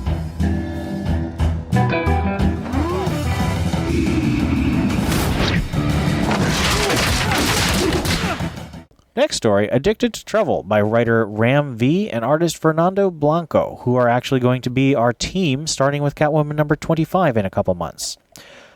Selena and Maggie finally take their leave of Villa Hermosa. Their travels take them through several states, each with various adventures including a bar fight and other heists. As they reach their final destination, Gotham City, the sisters enjoy one last evening meal and laugh. The next day, Selena ponders her next move. So what do we think of Addicted to Trouble as a tease for our ongoing series? It just reminded me that I stopped reading that. I don't actually know what's going on in Catwoman. So that was a little sad. And then I was just distraught when the cops find her bag that she left behind at the bar and her wedding dress is in it. That made me upset. But overall, I mean, it was a well-taught story. I liked the sister bonding. I liked that Maggie kind of seems to be coming out of whatever comatose state she's been in forever. But, I mean, and the art is really cool. I like the art. It's well done.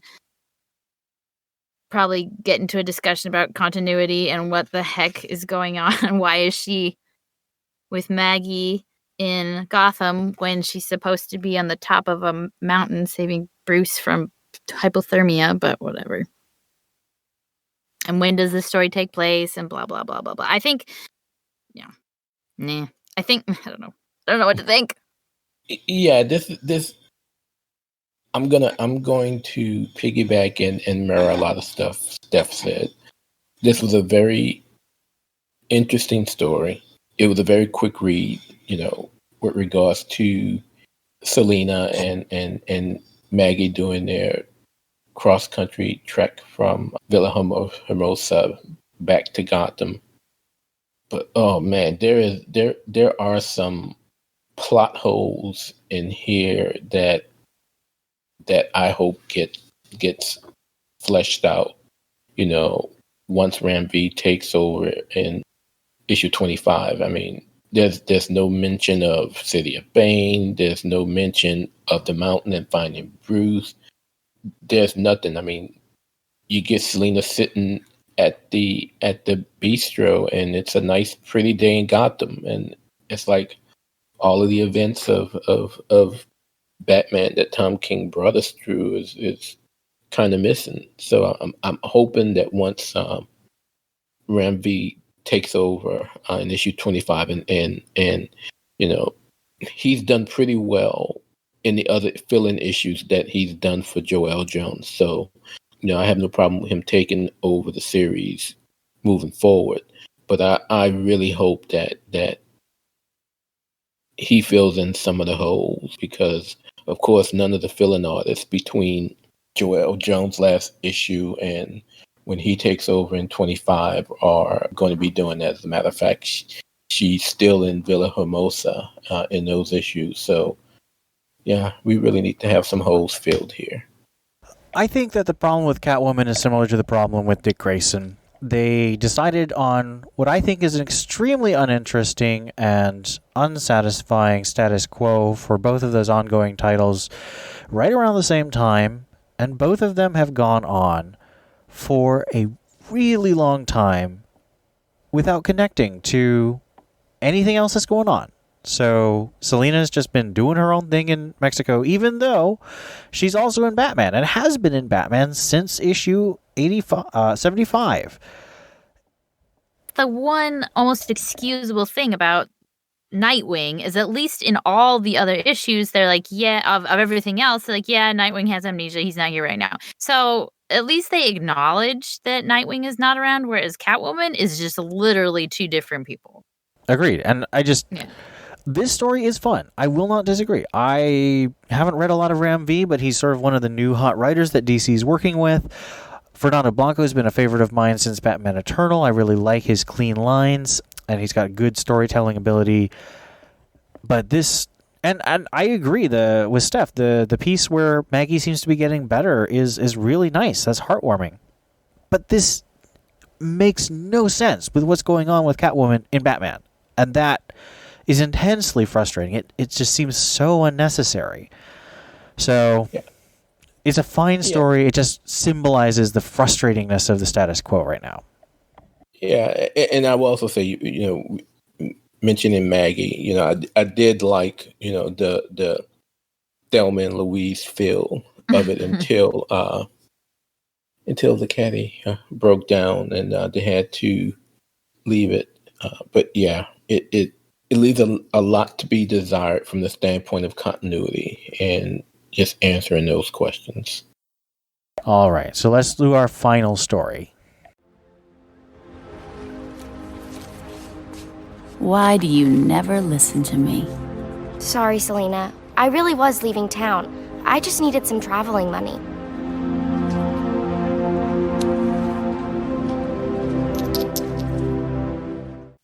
The Art of Picking a Lock. Written by Ed Brubaker, art by Cameron Stewart. Selena reflects on her childhood as she and Holly search for a friend. Holly picks up on a cab as Selena races across the city to catch up with them. The driver of the cab, dying from self-exposure to the Joker gas, drives the cab off the pier.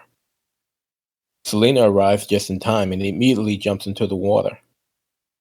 She swims to the trunk where she picks the lock, freeing the trapped PI, Sam Bradley, from meeting his doom. Back on dry land, they chastise the rugged Bradley for trying to pursue the Joker on his own. He realizes the error of his ways, but warns them of the Joker's plan. Before asking for a cigarette, he tells Selena to contact her friend. So what do we think of this closer by the classic Catwoman team of Brubaker, who wrote the run in, I think, 2004? Yeah, it's immediately following Hush. He wrote it from 2004 to about 2006. Well, this is definitely the Catwoman that I'm probably the most familiar with. I haven't read everything, or even most of it. But, she's the one that I had the most access to when I started with Catwoman stuff. So it was fun to see Sam Bradley, and it was fun to see Holly not being weird or sold out to Talia or whatever's going on with her right now. I mean, it was kind of cute. It combined her being kind of retrospective about her childhood, but also shows, how much she can kick butt, but also what she loves doing, or not loves doing, but what she ends up doing a lot, which is protecting her friends and having their back and doing anything she can to save them, even if it means, putting herself in harm's way. So I like the characters in it. I like who she is in this. I like that it kind of just feels like you're in the middle of a story and you're just getting a small glimpse, but it has a beginning, a middle, and an end to this glimpse of the bigger story that we just have absolutely no idea what's going on. So I felt it was a satisfying ending. I was pleasantly surprised by who was in it and what was going on. So I liked it for the closer. Yeah, this story was okay. It was a little funny seeing Holly again, especially being a good girl this time instead of driving Bruce crazy and driving the wedge between Bruce and Selena and killing all the people and having Selena take the fall for it. Yeah, but it was a decent story. I was definitely surprised to see Bradley at the end. Yeah, not much more than that. The art was okay. I mean, it felt like a Brubaker type of story. So nothing bad, nothing great. It was okay. I would agree it's nothing great, but it was really nice to see, Brubaker come back. I mean, he usually really doesn't like doing this kind of thing where he comes back to superhero comics. He only does his own crime stuff and TV writing. But apparently Catwoman really means something to him, so it's really cool that he came back, and I like the way he wrote it. The voices were really cool, the storytelling was nice, the twist at the end with Slam was cool because he was a big part of Brubaker's run. It left a good taste in my mouth in terms of the ending of the collection, so I definitely enjoyed this story a lot. Let's talk a little bit about the pinups. We have pinups by Babs Tarr, Ty Templeton, Steve Rude, Tula Lote, Tim Sale, Jim Balint, and Jay Lee. Did you guys have a favorite pinup? Balint. Of course. It was a very nice Balint, and it was really cool to see that a man who spent so much time in the 90s just defining Catwoman's look for so long got a chance to celebrate that, even if he should have gotten the story.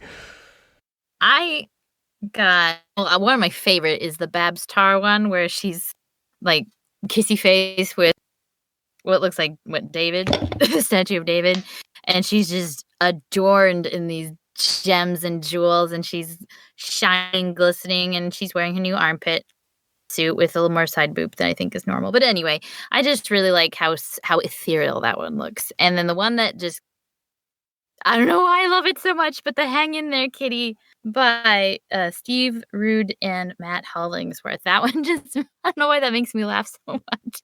But it's the end of the week, middle of the week, Hang In There Kitty Cat, but this time it's Selena dangling from a line. I don't know. It just gives me a kick that someone as fancy and as elegant as Selena would stoop to such a silly gag. Just makes me laugh. I have to say my favorite is probably the Tula Lote one with sort of a classic 90s, mid-2000s, the Darwin Cook design, but without the goggles. I love the lighting and the pose. She's looking off to the side and raising her arms, so it's got sort of that exuberant but also serious feel, very striking with the red background, the cats, and the red lipstick.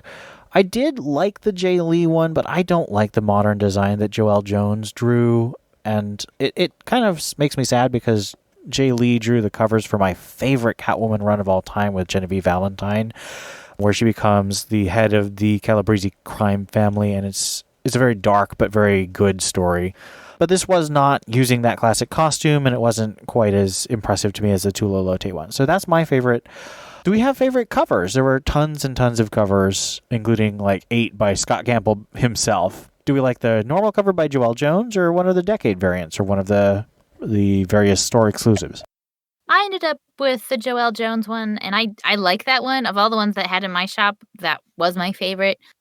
But I did see the Jim Lee one online, and I did very much wish that they had a Jim Lee one. So those were probably my two favorite, was Joelle Jones and Jim Lee.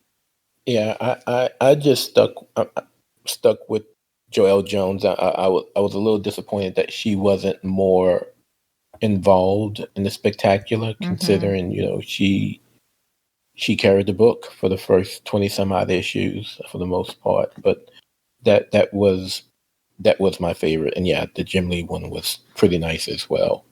I really loved the Frank Cho one, which is the one I got. I love that costume because Tom King highlighted it in his Batman run in different ways with the green cape and the strong eared look. I really like the way he draws fabric, and the lines are really thick, and I like the thick lines. And I love the lettering. It uses the 19... So this is technically the 70s, but the lettering is from the 80s Brave and the Bold issue, and I dealt with that in my article that you can see on the site about all the different covers and their lettering. I really wanted to love the Del Otto cover, but I couldn't. I don't know. He just drew her a little bit too square-jawed for me. I don't know. There was something off about it, but that I really wanted to love that cover, but I didn't. Yeah, I could see that. I did think these covers were a little weaker than, say, the Robin ones or the Detective Comics or the Action Comics ones. So let's give our rating out of 5 batarangs, or shall we say 5 cat's paws. How many would we give the Catwoman 80th anniversary? Well, when you take into account that I really only liked, I don't know, 3 or 4 of the 10, and it was a $10 book, I'd probably have to give it a 2.5, just because so much of it was a little underwhelming. I gave it 2.5 on the site, and on rereading it for the podcast, it remains the same. I still only enjoyed about half of the stories, if that, and yeah, I'll leave it at 2.5. I'm going to give it a 3.5 because I really love the Tom King story, and I liked a lot of the other stories more. I would say it's definitely one of the weaker collections in these anniversary ones, but there's especially on the art side, there's a lot of art I really loved in it, even if the writing wasn't as standout as I think it should be for something like this. So 3.5 out of 5. I'm not great at math, but I think that makes it a 3 overall for our rating. About a 3, yeah. Yeah, approximately. We're not going to do precise math yet. 2.83333. Oh dear, the engineer strikes. Sorry. No, I appreciate it. I just... You need to go one more decimal place. No, it's 3 repeating, I think is how you say it. 3 repeating, yeah. Okay, so now we're going to get to the Joker 80th Anniversary 100-page Super Spectacular. So let's start with our first story. Well, you look nervous. Is it the scars? You want to know how I got them? Scars. Written by Scott Snyder. Art by Jock. A boy lies in bed and watches a rose on his nightstand. It's a gift from his grandparents, one made of different animal hides. The boy sits up and cradles the rose. From the narration, we know that he's thinking about the animal hides and the thought of human flesh being among the assortments of hides. The boy flushes the flower, telling us he took a beating for it, but it was the most pleasurable beating.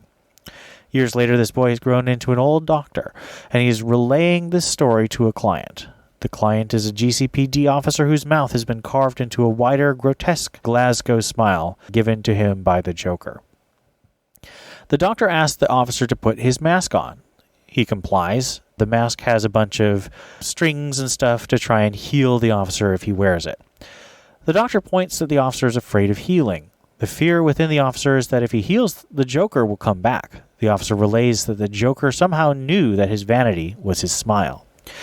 The doctor disagrees and affirms that the Joker is just a man, that this wasn't targeted or personal. He then goes on to speak to the Joker's big trick, one that involves tricking many of his victims into believing that he's more than just a man.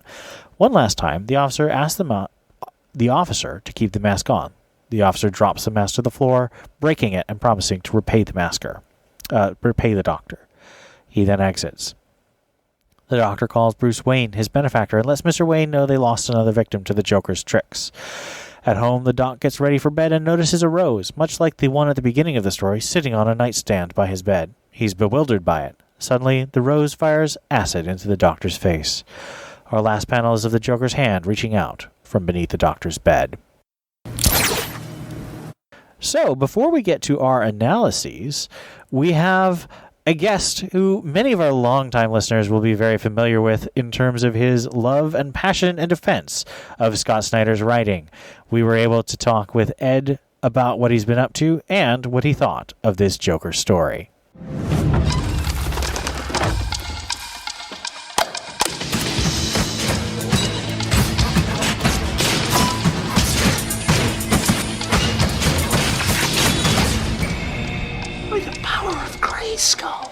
Hey guys, it's Dio. So we're here for another special segment for our 300th episode of the TBU Comic Cast.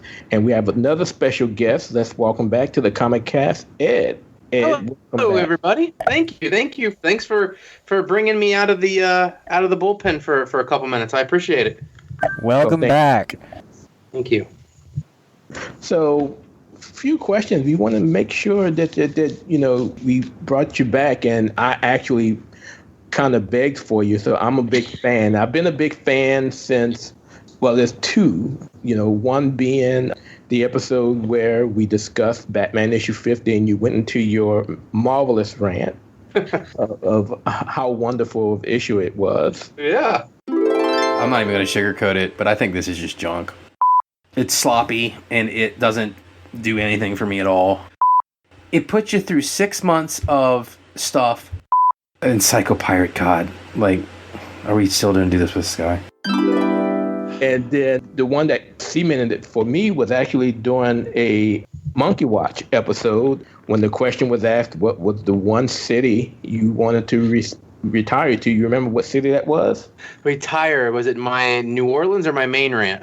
New Orleans was the city, and that there cemented because New Orleans is my hometown. Oh, fantastic.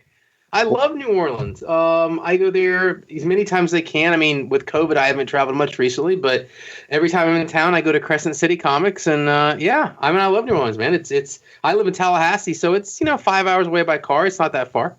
Yeah, it's not. That's not far at all. I love the city. It's definitely a place. Yeah, you said which one? Well, I'm gonna retire and split my time between Maine and New Orleans, so. Technically, they were both accurate, but New Orleans is definitely my favorite city. Yeah, that's home for me. So since leaving the podcast, what have you been up to? So, I mean, I left the podcast right after Steph came on board, just because my professional day-to-day career and my wife's career had both got a lot more hectic. Very fortunate for both of us, but we happened to receive promotions within 45 days of each other at our separate jobs. And, I haven't been doing much in the world of, podcasting or anything like that, or reviewing comics or anything anymore. Work's kind of settled down. It happens. Most of my staff's in place now for the past couple of years. So I basically left to be a full-time employee, full-time manager, and a full-time dad. My daughter was in her later teens. She's just turned 17 now, so entering her senior year in high school. So that was I left to focus on some personal stuff. Oh, that's great. So have you had a chance to in this extra time of not casting, have you been able to catch up on your reading of the comic books? So I've been reading comics. Steph may remember this about me. The rest may remember this about me too. Is I have a thing with comics. I always read the monthly or bi-monthly issues, or bi-yearly if it's Doomsday Clock, right? just waiting, just to make sure, I always did those because that's what we did for Comic Cast. But my favorite way to digest comics has been in trade format. I really like reading episodes, 1 through 6 mostly. I know they're different, but we know how trades try to be done. So the original graphic novel and the collected edition are my favorite. So since I have been off cast, I've been going back to reading in trade. So I'm a little behind. I'm not quite up to date. And I'm still sitting around, I still try to email Jeff Johns every, so often and ask him when, Gary Frank and him are going to sit down and get that Batman Earth 1 Volume 3 out so I could read that, or the Three Jokers would be fine. So yes, it seems like all the stuff I've been looking forward to since the last time I was on Comic Cast, I'm still looking forward to because it hasn't came out. So, I mean, there's that. Well, you shouldn't have that much longer for at least Three Jokers to come out, and at least according from what everything they're saying, it's already done.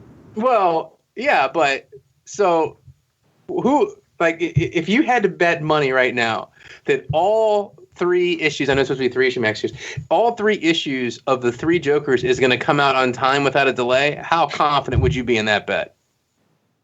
Not at all. Not at all. Right. 0%, right? So I remember when I was on cast a year and a half, 2 years ago now, and we were very excited for the Three Jokers and Batman Earth 1 Volume 3, so I feel like I'm kind of in the same place. So I've been digesting things more in trade paperbacks and the OGNs when they come out, which has always been preferable to me. But sometimes I catch up on stuff when I can, but that's how I've been enjoying them. So from what you've read of the Batman universe, how do you feel about the current state of it? So King's gone, JT's in. I mean, everyone knows, and here we specifically reference my somewhat angry reaction to Batman number 50, or triumphant, depending on how you look at it. I'm like, this is the biggest junk I've read in a long time. I think that Tynion's been okay since he's came in. I know Joker War looks like it's going to be interesting. I'm not sure exactly how that's going to play out. It could be the summer of the Joker. I'm okay with kind of where he's at right now and seeing where he's going to go with it. I felt that King was on the book for a really long time, and by the end, it had just kind of not been where I wanted it to be. So I'm okay with the state right now. I would still like to see more interconnected stories. I mean, there's no secret. People that have listened to me before, and even Dustin for that matter, the bigger the story, the more I like it. I like the big stories. I was never someone who said, well, I can't believe I got to read this crossover with 50 different comics. I'm like, I get to read a crossover with all 50 comics. That sounds fantastic, right? Like, so I like the bigger stories. Set pieces are cool. I like the character moments. Don't get me wrong, but let's do a big, Snyder S 14 issue 2-year series, and I'm all down for that. So if Joker War was a 2-year type thing, on the levels of Nightfall and No Man's Land, you'll be all for that. I like that, right? Like, I've always liked that stuff. I mean, I don't know why, but the big epic story, I mean, think about it. So I don't know how often you guys go back and reread stuff. I'm a chronic rereader. Like, I'm the kind of person, and I don't know if this is a positive thing or a negative thing, right? I'm the guy who looks at his comics and goes, ooh, I got this stack of comics that I should catch up on. Or I could read Arkham Asylum 25th anniversary again. Maybe I'll just grab that, and I know it's not great, and I obviously like the new stuff. Like, I believe that every era of comics has something to give you, right? 80s, 90s, 70s, O'Neill, I mean, all of it, like all the way up to JT, even King. Like, I don't believe that any era is superior to the other. So I don't want to be the guy that's like, I only like stuff if it's 20 years old, and that's not my thing. But I find myself reading older stuff. But what I go back to read is I rarely go back and go, like a perfect example. I go Darwin Cook, Ego. It's a great Batman story, right? I don't go find myself rereading it. Do I find myself rereading something like Nightfall or even Court of Owls or something like that? Yeah. So I guess it's just personal preference. I'm drawn to those bigger stories. So if you told me we were going to get a 2-year, 30-issue crossover over 15 titles, yeah, I'd love it. So you kind of mentioned, wanting to see more interconnectivity with the Batman books. What else are you looking for moving forward from DC that seems to be in a state of flux right now? I would like them to not, how do you say this politely? I would like them to not reboot the world anytime in the next 4 or 5 years. Unfortunately, I'm pretty sure they're going to. I know, right. The G5 or 5G or whatever we're going to do, or I know that may have got thrown aside, but we've had a lot recently, man. I remember, God, I sound like I'm ancient here. So, like, crisis events are, and I've always considered, I don't know how you guys come down on this, I've always considered Flashpoint a crisis event. What do you guys feel about that? I agree. I mean, it's not a crisis, but it's a crisis, right? And then you could argue that Identity Crisis is neither, but that's beside the point. So those big events which totally changed the universe, Crisis on Infinite Earths, Final Crisis, Flashpoint. Again, big stories. I love big stories, but they were supposed to be rare. We got the New 52, and then we got Rebirth, and now what we're looking at rebooting the whole thing again, probably what you guys hear later this year-ish? Is that kind of what you guys think is going to happen? I don't know what they're doing. I mean, especially now that 5G seems to be done with before it started. So I don't know what they're going to do.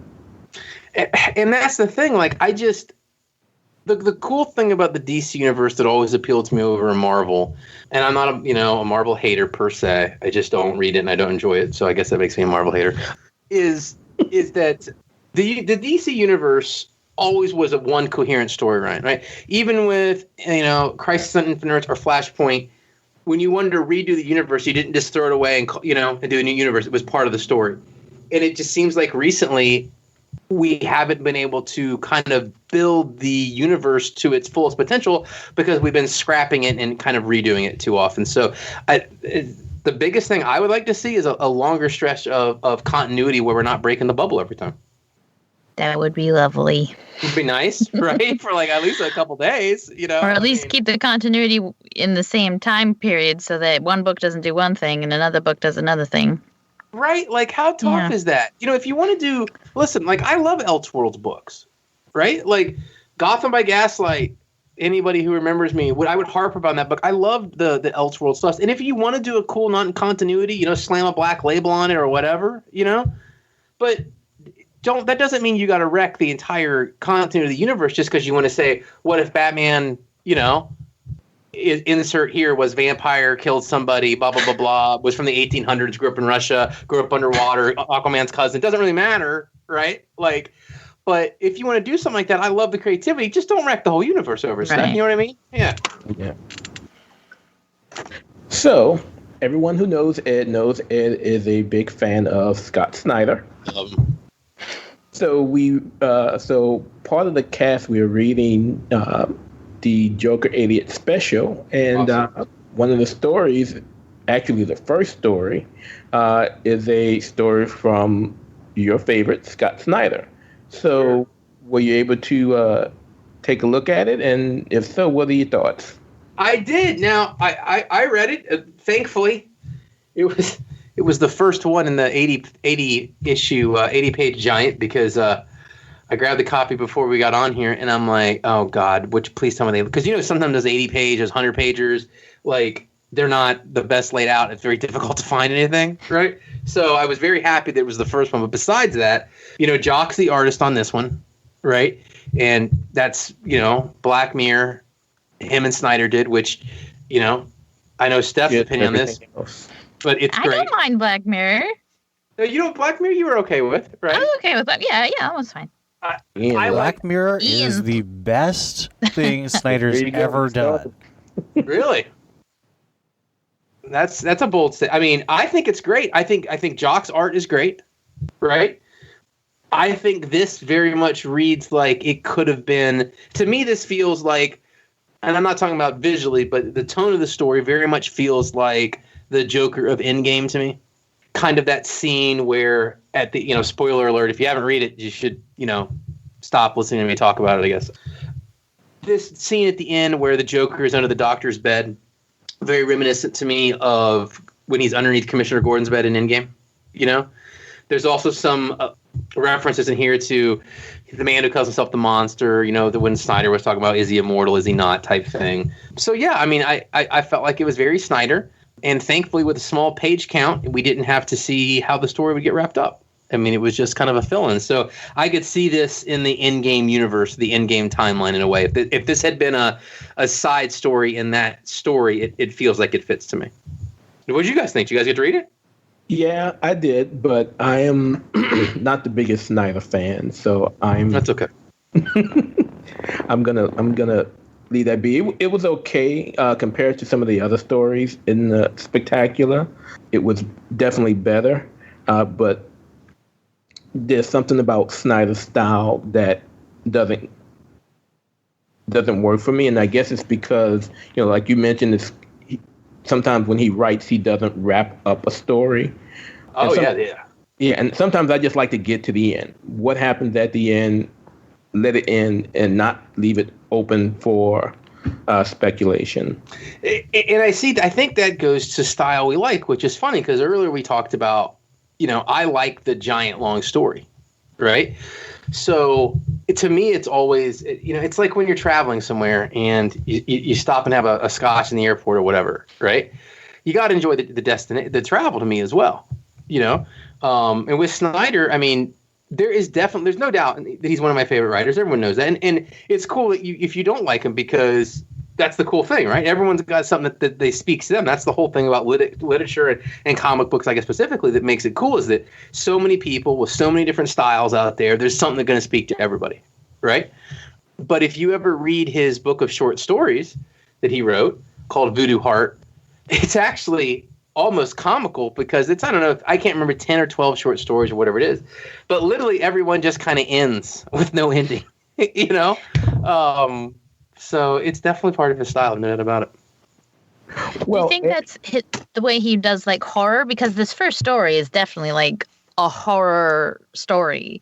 You don't have creepy clowns under your bed killing you, and it's not being a horror story. But Do you think that's why that's his style? He goes more for the creepy unknown, fear of the unknown, fear of no ending kind of storytelling? I think there's some of that. I think there's also a bit of him, and I think any great author in a serialized format does this to some extreme, but I think he does it more than most. If you think even like a Johns or even a Neil Adams back in the day, don't count his later stuff because Odyssey is nonsensical. But like some of his older stuff, gettable. It's got some great art, but I literally read that book twice. I'm still not sure what happened. Snyder suffers from, and obviously I love his writing, but he suffers from a bit of planning for the next story.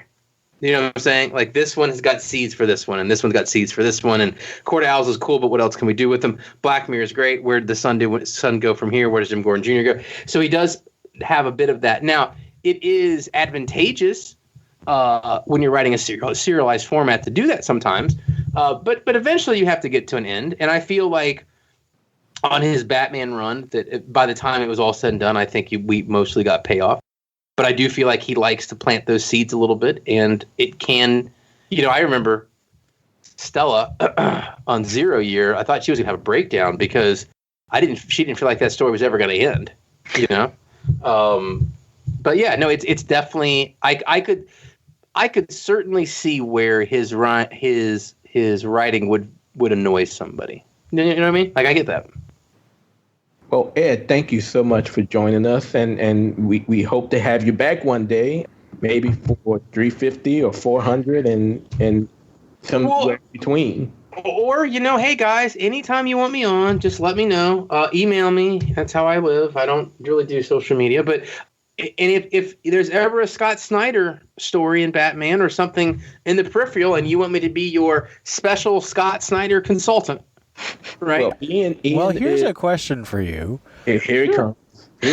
If we either do a special episode or we run into another lockdown situation where we have to do retrospectives. So for the last 2 months, because we had new comics, we did trade paperbacks. Would you be interested in doing a death metal retrospective when that comes out in trade? Sure. I'd love to. Yeah. We'll need someone to advocate for it. Yeah, I mean, it'll be great. I just knew Ian was gonna come and ask you your thoughts about Snyder doing Nightwing. I don't know why. Oh, well, actually, that one I'm gonna be the cheerleader because I really hope that's good. Now, I'll be curious for that. Also, there was a point where I threatened to have like a 800 number set up and let people call in and tell me why they hated, Snyder's death of the family, and I was going to try to defend it for 5 hours. So, I mean, anything like that is fine. But no, I would, guys, definitely. If you guys are doing retrospective, or not just about Snyder, but any story, and you think that my voice would be helpful in the cast, I would be helpful and love to come on anytime. So, I just want to personally thank you guys for continuing Comic Cast. I think one of the great things about it is how it's evolved over time and had different hosts over the years. And you guys got your voices on it, and you guys have been great. And just thank you so much for continuing the Comic Cast and giving all of us out there a chance for to listen to people talk about Batman comics that we love so much. I personally appreciate it quite a bit. Well, we appreciate the trailblazing you did for all those years on the cast, and very much appreciate you coming back. No problem. And seriously, if you guys ever just bored and want to bring the old man to punch on or whatever, just let me know. I'd be happy to come on, everybody. And hopefully, me and Dustin will eventually be returning whenever we do that thing. We do hope that. So, guys, thanks so much for having me on. I really appreciate it. Thank you so much, Ed. Thank you. No problem. Hey, Steph. Good seeing you again. Good seeing you. Guys, thanks. See you.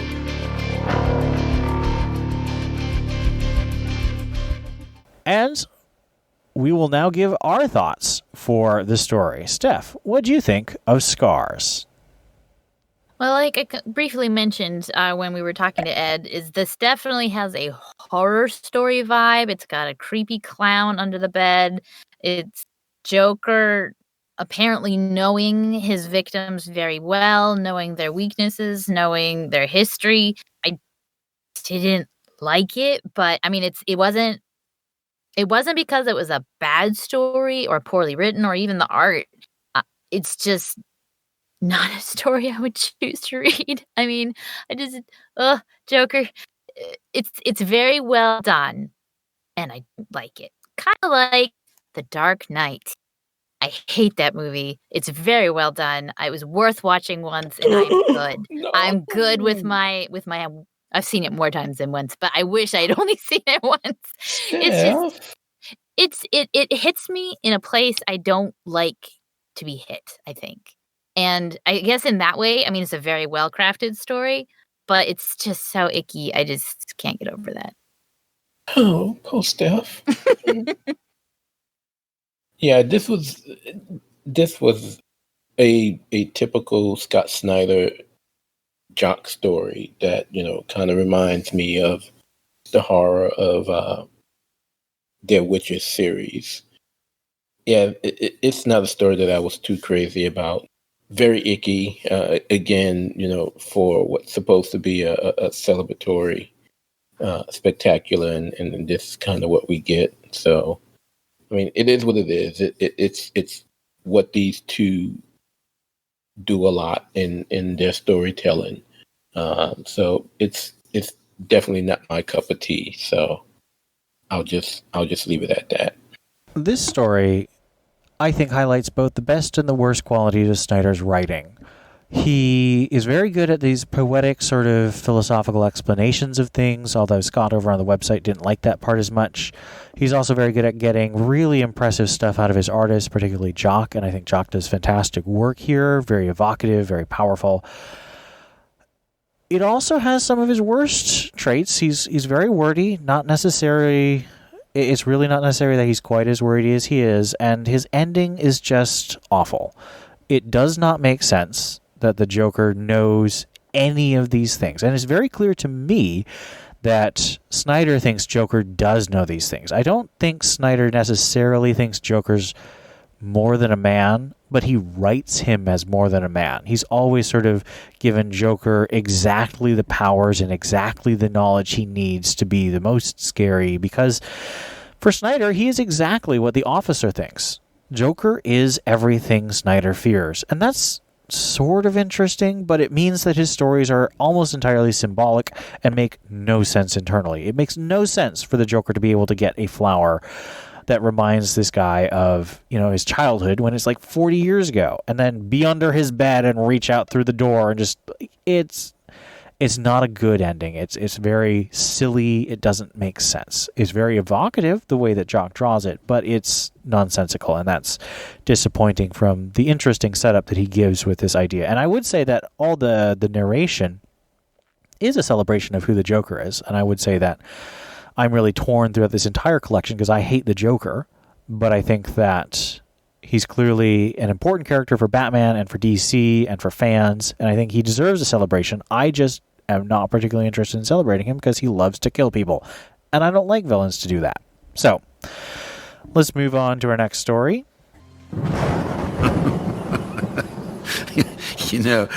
It's funny. This reminds me of a joke. What Comes at the End of a Joke. Written by James Tynion IV. Art by Mikhail Janin.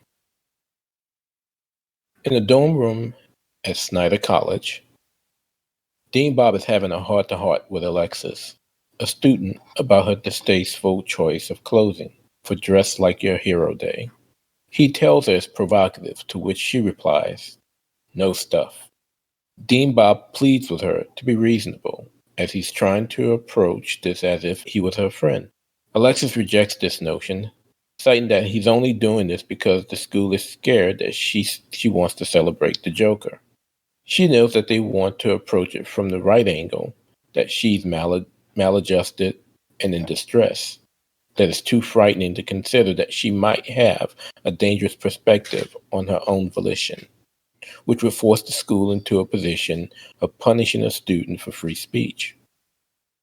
After her rant, Alexis blows cigarette smoke into the dean's face.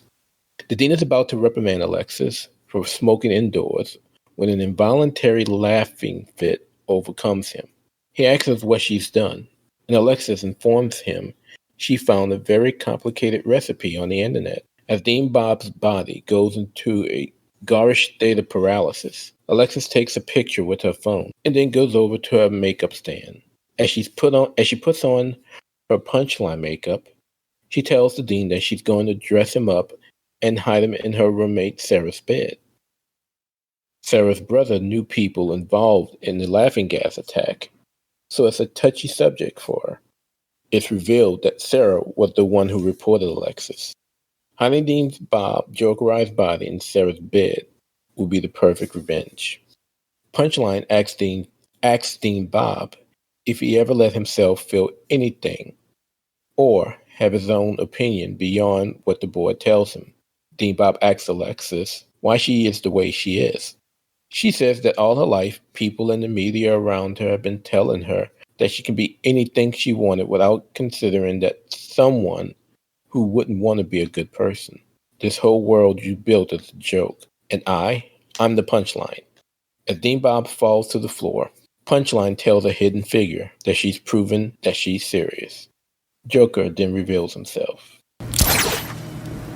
So what do we think about this much-awaited origin story for James Tynan's new creation, Punchline?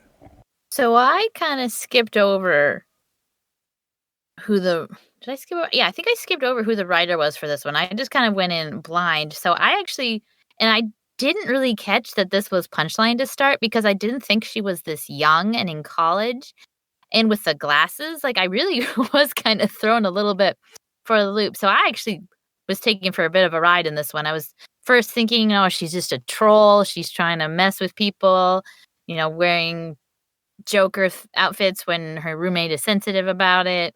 And then just going on to realize that no, she's actually trolls are bad people, but she's a really bad person. And the fact that she ended up being Punchline was, I thought that was a pretty fun reveal. And getting a little bit more of her history and just realizing that she's maybe not as psycho as Joker, but she's definitely, a psychopath. She's definitely not sane and has no moral compass. Whichever one of those psychopath, whichever one of those has the no moral compass and the no right or wrong morality. That's what she is. And I thought it was a fun story. Obviously, it's not a feel-good story. And it gives us a little more look at what's going to go on in Batman, or at least who Punchline is. So I appreciated that. And so overall, I did like this story. And Joker wasn't in it that much. Yeah, it was a fun story. It was definitely a nice, quick origin of how we get Punchline.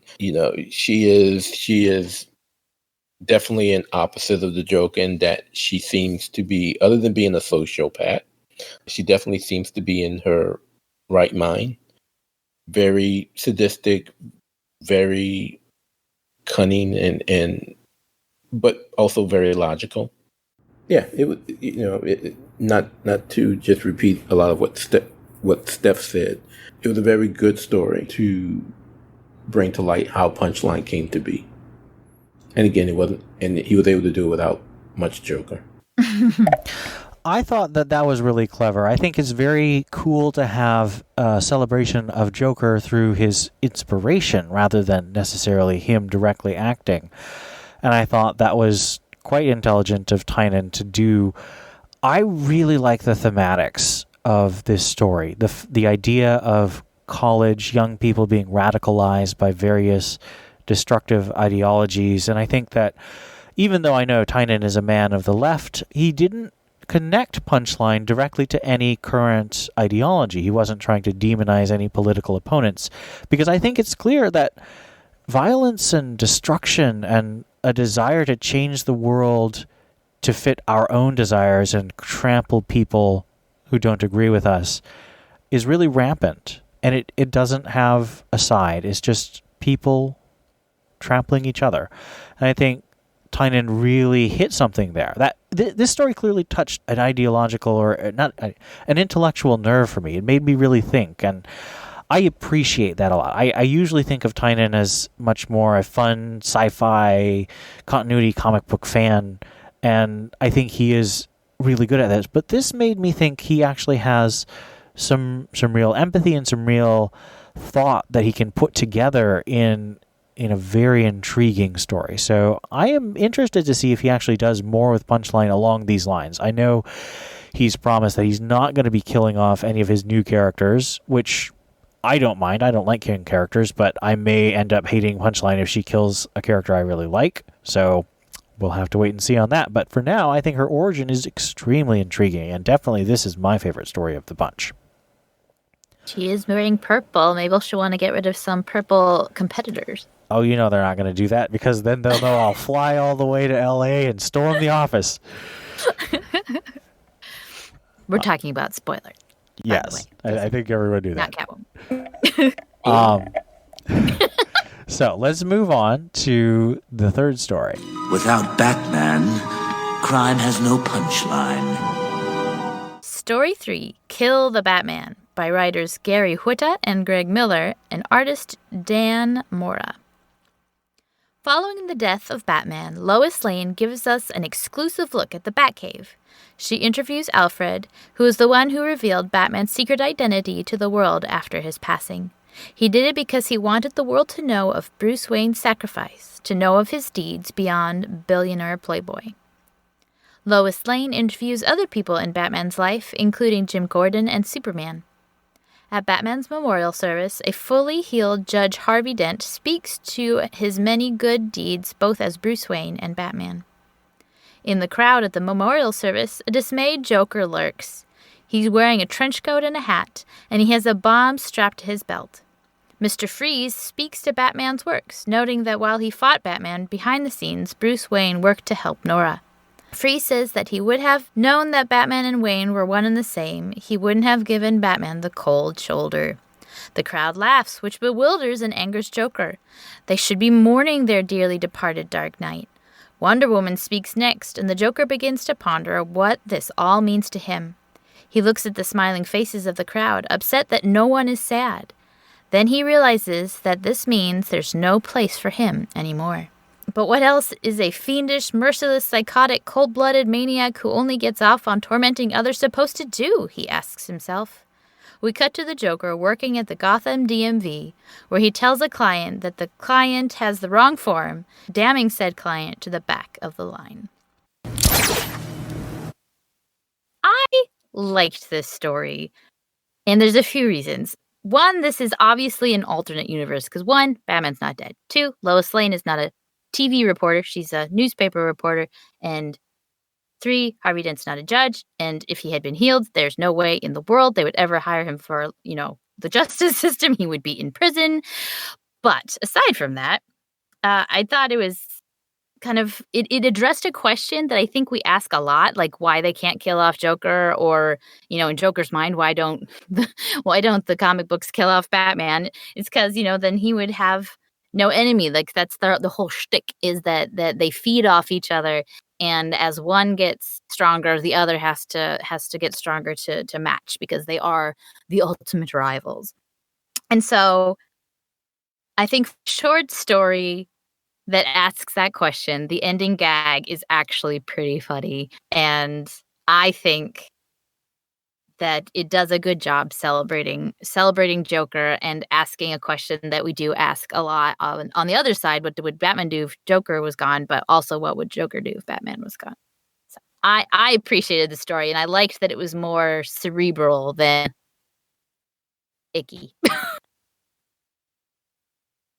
Yeah, this was a fun story. It answers the question as to why we've seen in various formats and various continuities of Batman, we hear in one way or another that the Joker doesn't want to kill the Batman, that they destined to do this forever. So we now see why he wants to do this forever, because if he ever kills off the Batman, there's nothing left for him to do. Definitely a fun story.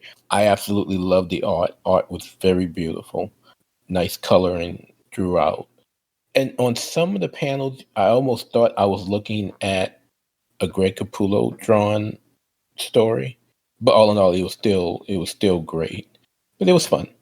I thought it was okay. I wasn't quite as enthralled by it, but in general, I'm always going to have just that barrier of the Joker turns me off. I think it was a lot of good jokes and a lot of fun ideas in the terms of the what ifs, and the art was quite good. I don't really have a whole lot more to say about that one, so I'm going to move on to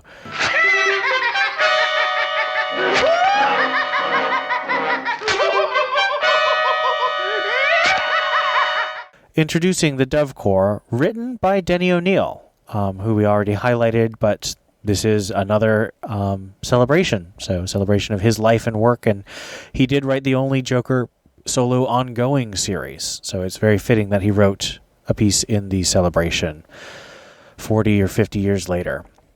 Artist by Jose Luis Garcia Lopez. The Joker is reading a newspaper article about the United Nations forming a Dove Corps for non-lethal military missions. In need of a challenge and a change of scenery, he joins up. In Guatemala, Joker tags along as they free hostages from guerrillas. That's the freedom fighters or asymmetrical warfare fighters rather than the animals, because this is the DC universe where there is Gorilla City. So, while resting, they mention that they're serious about using non-lethal message, and Joker is surprised. He thought that it was just a scam to get money.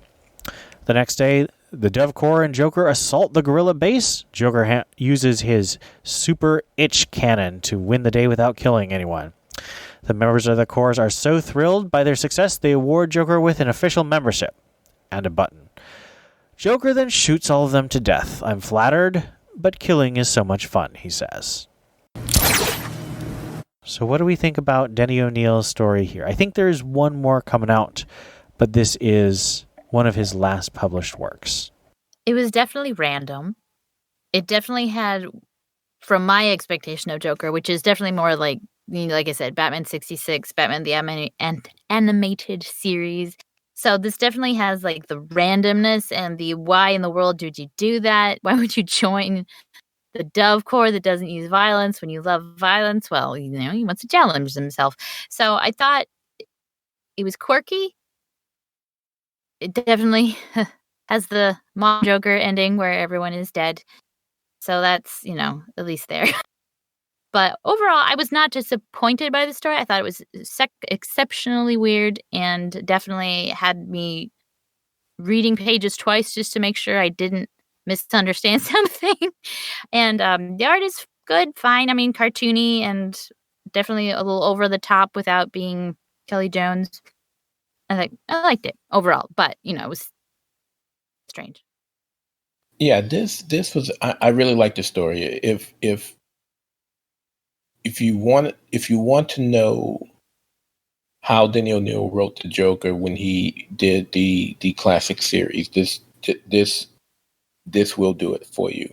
Or you can always go pick up the facsimile issue that came out a few months ago. In hindsight, knowing with the recent events, it's kind of sad when you see the name on the page as Denny being the writer. But this was a fun story. I've always been a fan of Denny O'Neil, but I've also been a fan of Jose Luis Garcia Lopez. Yeah, Denny's going to be missed. Yeah, he's going to be missed. I'll leave it at that. I thought it was very appropriate given O'Neill's long-standing pacifism after his service in the Navy, and he was very disillusioned with the wars, not necessarily with his country, but with the choices that they made of how and where to send their troops. So it was nice to see that theme come back, that philosophical belief he really held. And the one thing that I was a little annoyed with is because it's a Joker story, he has to kill everyone and win in the end, and I just don't like that. I don't like stories where villains win, but I think it's perfectly appropriate for the collection and the context, and I think it is definitely funny. I'm not a fan of villains winning. But if you have to have a story where the villain wins, Denny O'Neil is the one you should get to write it, because this was great. Wow. I completely redecorated, didn't I? I wonder what Harley would think of the new color scheme. Story 5, The War Within, written by Peter J. Tomasi and artist Simone Bianchi. Batman fights his way through a funhouse of horrors. When he finally fights his way to the Joker, Joker shoots him, then dons his batsuit. This one was... I did not like this one. Like, the art is very...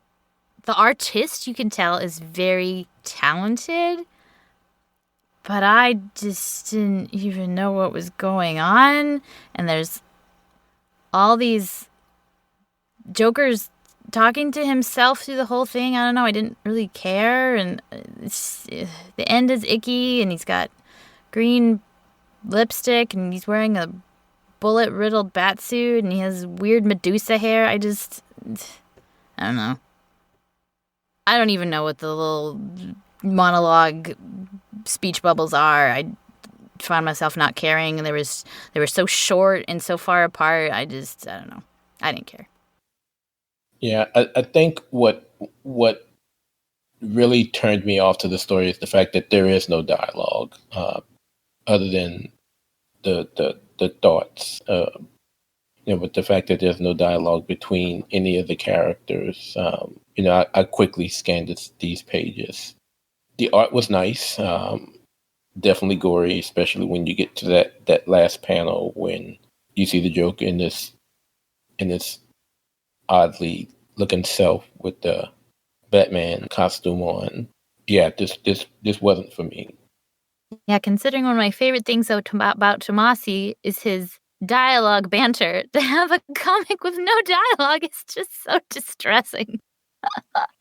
I think at this point I am convinced that Tomasi's not very good at writing short stories. I think he needs the space to set up some dialogue context and then actually execute the dialogue, because he's written a story in almost every single one of these collections, and every single one of them has been the same. It's been very minimal words, mostly narration of some sort, and mostly splash pages. And that, I've said it before, I'm really frustrated. I don't think it's interesting. As an artist showcase, sure, it's fine, but I don't like the structure. I don't think it's interesting. I don't think it demonstrates a lot of engagement. So this really one did not work for me. And as Steph said, it's a very grotesque and disgusting final image that I wasn't into, because I don't like seeing Batman lose to the Joker. Tomorrow, all the papers will say is that the great Joker was found blown to bits in an alley, alongside a miserable little nobody. Kind of funny. Ironic, really. See, I can destroy a man's dreams, too. The Last Smile, written by Paul Dini, art by Raleigh Rossmo. Joker wakes up screaming in bed next to Harley Quinn. He's just had a nightmare, and it's a recurring one he's had for a while now.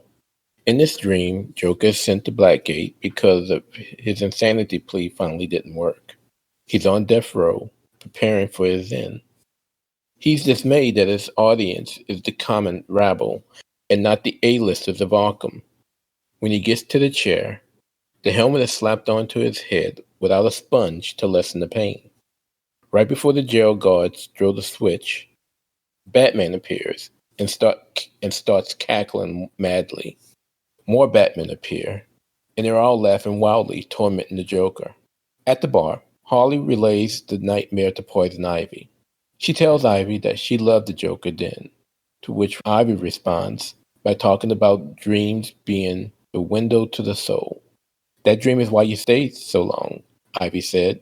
No, it's why I finally left, Harley responds. I wasn't in it.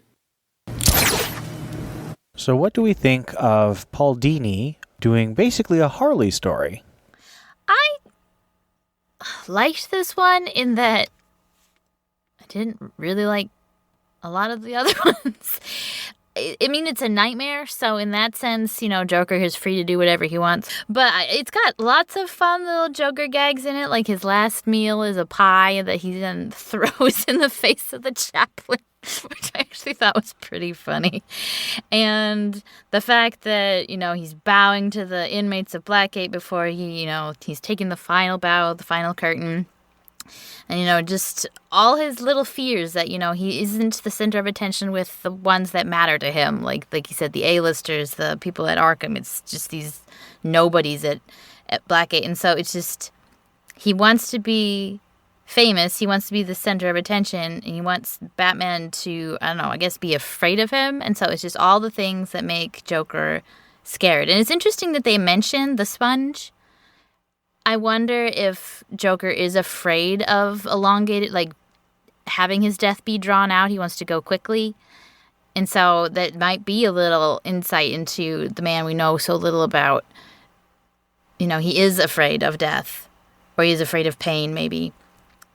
But I know, I thought for a nightmare, it was gruesome and, you know, dreamy enough that it made sense because it's a nightmare. And just the fact that at the end, you know, it's Harley getting the last dig in. You know, I wasn't even in the dream. That's why I left. And I just overall, I think I did like this story, and the art is crazy. Good crazy.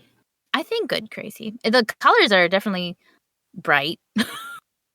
The colors actually what made the art the best for me. Mhm. The story was good. It was a fun story, definitely a Harley story that kind of focuses on the Joker, but it's definitely a story about Harley. But yeah, this art was beautiful from the standpoint of how the colors really, really brought out the dream aspects of it.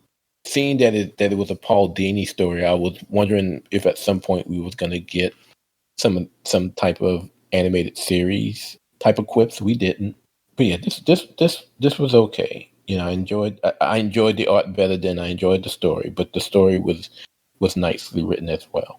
I thought it was nicely written as well. I thought it was much more enjoyable than the Catwoman story that Dini did. It was a bit odd, but understandable that Dini would celebrate another inspiration from Joker, the original inspiration that really stuck, which of course is Harley Quinn. He's always said that he wanted Harley to end up with Poison Ivy, and so he sort of fulfills that wish with this story, which is kind of cute.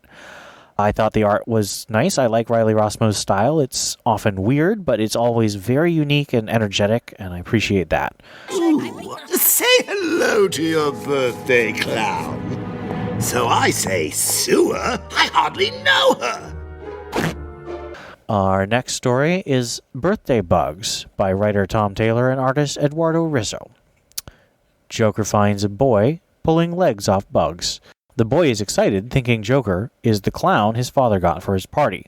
In fact, Joker wanted to kill the boy's father. He asks the boy if he always removes parts of animals, and the boy says yes, it's more fun if they try to escape. If you kill them, then you can't play with them anymore. The Joker is impressed, stays, and entertains the guests with non-lethal, but certainly uncomfortable, clown antics. Later on, Sergio's dad comes home, finds the Joker, and the Joker tells him that he has learned from his son. He cuts off the father's fingers on his non-dominant hand for missing his job, as Sergio is one of the Joker's henchmen. He leaves Sergio with only one hand, similar to how his boy likes to play with bugs without limbs. So what do we think of Birthday Bugs? So I truly and honestly did not read who wrote this story, and Tom Taylor is one of my favorites. And this story actually was one of my favorite stories. I think it delves into issues that are just so important for us as a society to pay attention to. Like, I know so many little boys that probably have done this to bugs. And, you know, at that point, there is no maliciousness. Like, little kids, they just really don't understand, like, what is death? What is, like, it takes a really special kid to have, like, just empathy for creatures, I think. I think that's something that needs to be taught and learned. And so here we have a little boy that obviously is growing up in a home with no mother figure that we can see. His father is a henchman, so we can assume that there's not too much healthy home life. So this kid is just probably doing the best he can with no guidance. And so I just think it's so interesting that the Joker, he sees that and he leeches on that, and he presents himself as a someone that can torture bugs with the kid. Let me do the activity that you like with you. And so it really just kind of shows how the Joker can be charming. Like if he taps into your crazy, he can relate to you and you can maybe like him. And I think that's why Harley likes him. And that's why this kid kind of likes him. And then Joker does go out of his way to very, very horribly, violently, and maliciously get a party together for this kid because he now likes this kid because it's a little future Joker. And it was just so interesting. And I really just appreciated how it just shows how Joker is able to manipulate people and how he taps into them and how he, even one of my most interesting things I know about Hitler is that he was very charismatic. Women who weren't, afraid of him, really liked Hitler. He had a way of drawing people to him. And in that way, you have Joker who is fictional, but also very, very evil. But he has a way of, with the people that he wants to, he taps into the things that they can bond with him over. And I just thought that was very interesting and definitely dark. This is not a happy story. This is not a happy story. Oh boy, you see all the fingers that get chopped off, though you get to see them all. But I just nobody died stuff. But I don't know. I don't know what it is about this story. So I just thought this was so interesting and a really, really smart and clever look at Joker and just how smart he is and how evil he is. And I don't love it. Like Ian said, Joker's icky. Nothing he will ever do will be my favorite. But I did really appreciate the psychology of this story. I'm done now. So, this is further proof that there isn't a story that Tom Taylor cannot write. I've always been a proponent of just putting him on anything Batman, all Batman, and I still believe that. But this was a very cleverly written story that kind of gives you an inner look at who the Joker is. Tom Taylor can write anything, and I will read it. I will pick it up. What I found a little interesting was in Risso's art, particularly in how he drew the Joker. Typically we've always seen the Joker, with the permanent smile, the scarred smile on his face. And in this story, the Joker isn't drawn that way. The Joker, the smile is makeup. You can see when he's just looking or if he's frowning, you can see the lips form the smile and the red is still there. So I found that quite interesting take on the character. But I really liked the story. The story was nicely written. And again, put Tom Taylor on anything and I'll buy it. I'm kind of the opposite. I think mentioned before on the cast, I'm not a big fan of Tom Taylor. That being said, this was an extremely clever story. It was well written. I kind of like that he didn't go for the immediate route of Joker killing people as so many other writers in this collection have. I thought that was clever and still in character for Joker. I really don't like Eduardo Rizzo's art. I just think it feels too loose and unappealing. He does good work with moody stuff.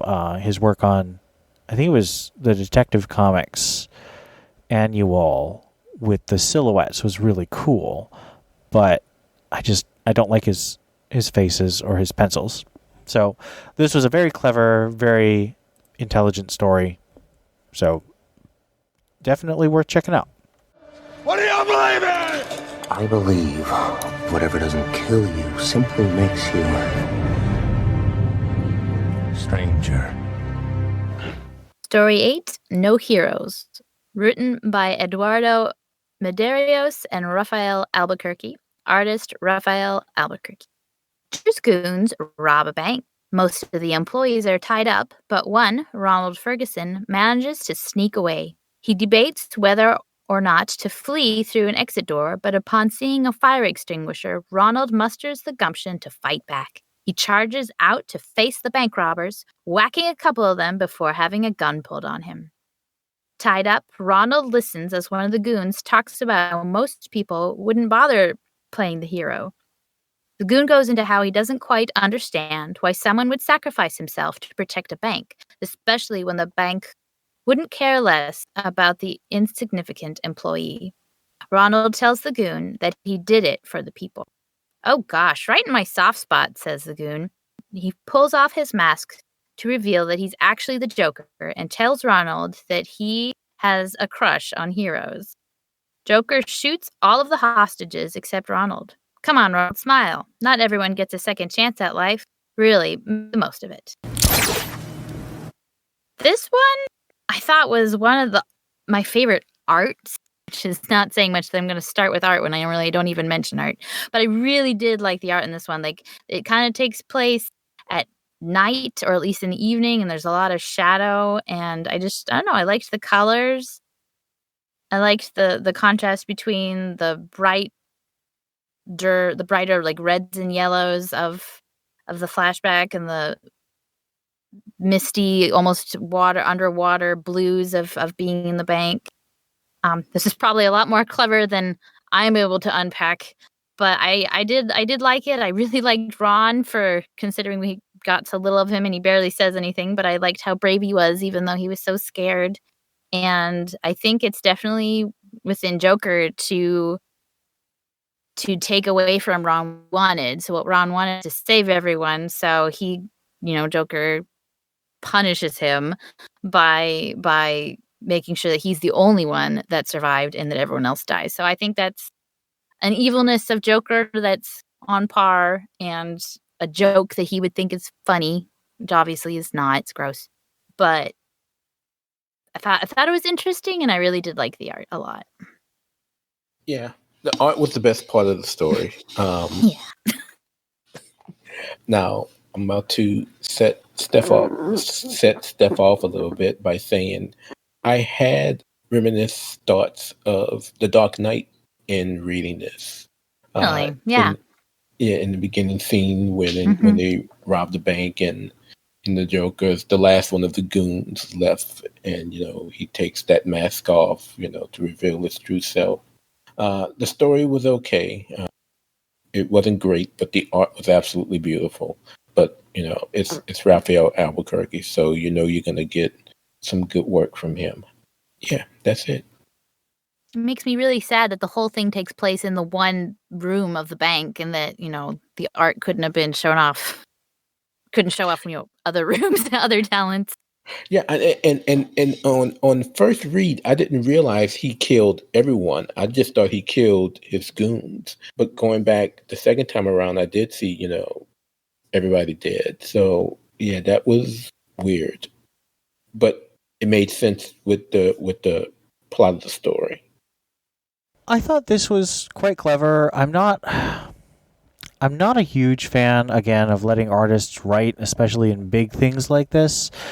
I thought Liam Sharp was clever, but it wasn't super deep, and I think this is also clever, but again, not super deep. Albuquerque, however, has a long history of drawing the Joker, sometimes even very controversial things, like the Batgirl cover that was never sold. So I think that it was appropriate for him to draw it, and since he wanted to write it, I guess it was appropriate for him to write it too. And it definitely wasn't a bad story. It was just kind of shallow, I think. What if we say no? Well, Tony, if we can't do business, why, we'll just shake hands, and that'll be it. Oh, I got a live one here. The penultimate story is Penance, written and drawn, oh boy, another one of these, by Tony S. Daniel. A mobster walks into a confession booth at St. Michael's Church. He asks the priest to forgive his sins, then go into a story of how he and his men, a small gang, killed one of the Joker's henchmen. The henchman is carrying a unique medallion. They hid the body, but the Joker knew what they did. The mobster relays how his men were killed and strung out, of how he turned his home into a fortified bunker. He then tells the priest he's been having dreams of being Batman, and in those dreams, Joker kills him again and again. It's oddly empowering. The mobster resolves to deliver the medallion back to Joker in person so he can kill Mr. J once and for all. Before he can finish his confession, the priest kills the mobster. It turns out that the priest was Joker in disguise. What do we think of Penance? This one, I don't know. I have mixed feelings on this one. The art, obviously, was pretty great because I've come to appreciate Tony Daniel and do not hold it against him for having to draw that awful, awful, awful Batman story. The Gift. Actually, the best part of that was probably the art. This is, I mean, it's again that Joker is everywhere, Joker knows everything kind of thing. Even though most of the haunting of Joker obviously are these nightmares that this goon is having, at the end, you know, the priest is the Joker who knew that the goon would come here, and he knew to dress up as the priest. So it's, I don't know. I guess I have to just let Joker be able to do that because that's what people like to have him do. And I guess it's comics and nothing really ever makes sense. I kind of wanted to know more about the medallion. Like, through this whole story, that was what I was interested in, is I didn't care about the guy's nightmares. I didn't care about mob families. I was like, no, tell me about this medallion. What does it do? Where are we going? What's going on? And I cared more about that. So at the end, when really just the Joker steals it after killing the guy, I was kind of, I don't know, disappointed. Yeah, this is another story where the art is better than the story itself. The story isn't bad, but the art is much better. But again, it's Tony Daniels, so you can kind of expect that. And I'm gonna leave it at that. Yeah, the art was good. The story was okay. I basically just agree with both of you. I think that the last story, even though it was another writer-artist, was much cleverer. This wasn't super clever. It was just mostly a fun twist reveal, which was well done, but not much more. And our final story. So here's goodbye, so soon you'll find your separate ways. With time so short, I'll say so long and go so soon. Goodbye. Two Fell into the Hornet's Nest. Written by Brian Azzarello, art by Lee Bermejo. Joker returns to Arkham and settles in with his fellow rogues. They play cards, and Batman stops by to torment them. Joker asks to watch TV, and Nurse Ratched, the head nurse of Arkham Asylum, refuses his request. Joker complains about how he feels stuck in a loop with Batman. He's forcibly given a lobotomy, and upon returning to his bed in Arkham, Joker picks up a golden statue of Superman, tosses it out of the window, and escapes. So, I mean, this is obviously supposed to be some kind of twist or play on One Flew Over the Cuckoo's Nest, which I have to admit, it's been a fair minute since I read that and watched that movie. It was probably high school.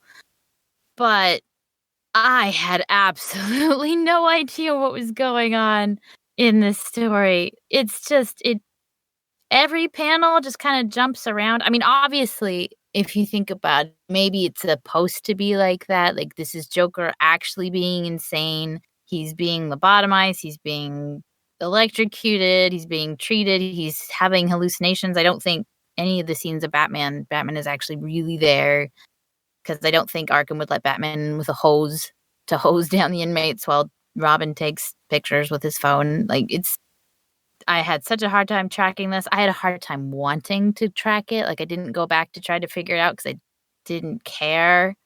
I didn't like One Flew Over the Cuckoo's Nest. I mean, I understand it's very good and I appreciate it, but it's not something that I love enough that I will study and try to understand how this story relates to that story. And it was weird, and the art is good, but it's a good art of ugly things, like drooling Joker with red eyes and a giant scar on his head and half his hair missing. It's just, I don't know.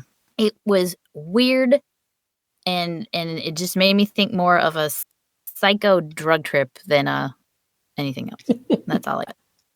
Psycho drug trip. Psycho drug. Yeah, I can dig it. Yeah, for me, yes. The last time I read One Flew Over the Cuckoo's Nest was definitely in high school. I've seen the movie more recently than that, but still, it's been a while. And this was a weird take on it that I was not crazy about. I am probably one of the few people who is not a huge fan of Behemoth's art, it's okay, but for some reason, I'm not a fan of how he draws Batman. But between the art and the story, the art is the best. It's unfortunate that the book had to end on this note. Yeah, it wasn't great at all. What makes it much worse for me is that this is clearly Azzarello and Bermejo being extraordinarily petty. The entire story is a bunch of jokes about how they weren't able to show Batman nude. That is the point of the story. That is what all of the main jokes are about. And I can't believe that DC let them do this because agreed. It's offensively petty. It's not clever. It's not funny. It's gross. And it's unprofessional. And I think that they should be ashamed of themselves. And I think DC is incredibly dumb for publishing something that is this unprofessional and petty. Well, it makes you wonder who, in between when Batman Damned came out and this story, who made that decision. We know who made the decision. It was Pam Liffords, the new head of this division that includes DC. She did not like that Batman was nude, and she said, you can't do that. Which would then make you question, why would she allow this story to run, knowing that it was a direct assault on her decision? Well, my guess is that no one told her. My guess is that they, this is a little tricky to understand. It's a short story. It's in an anthology. It's sort of at the end. My guess is that compared to Batman Damned, which was the first issue in a new line, and it was really obvious what was going on, this is like the 6th or 7th anniversary edition with tons of stories in it, and she probably didn't read it that carefully. But it was stupid. Like, I didn't know any of that, and I did not enjoy this at all. So, and that's kind of yeah. No, I was just gonna say I picked up on it immediately. I mean, the corpse with the so-called jokes were very, very obvious. I mean, it's just I didn't want to touch on it because I knew that Ian was gonna rant on it himself, and so I didn't want to take that joy from him. I appreciate that. It was bad, and it was obvious. Once you realize what they're doing, everything becomes clear. Yeah, I mean, did you check the credits on who's writing this? Come on, really? Anyway, I had a hard time even following what was going on panel to panel. I was not picking up on anything clever or otherwise. So they darkened it. Oh, it's just dumb. It was dumb. Yeah, it wasn't clever. So not at all. So let's give this a rating. Out of 5 Joker smiles, what would we rate this collection? Well, unfortunately, I think I liked more stories from this one than the Catwoman one, but now that we've kind of gone over again, I do just enjoy the Catwoman one more. Like, the Joker doesn't enjoy life. Joker does not have a whimsy that I appreciate. So even at its best, it's not something I would like. So I'm just going to have to give it... And I feel horrible because it's more my opinion of Joker than really any merit of the stories. But I'm going to have to say 2.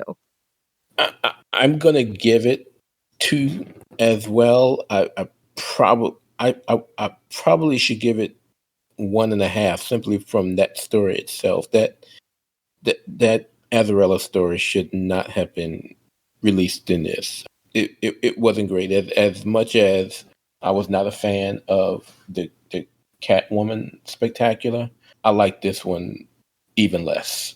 So, yeah, be gracious with the 2 that I'm giving because it's probably worth less than that.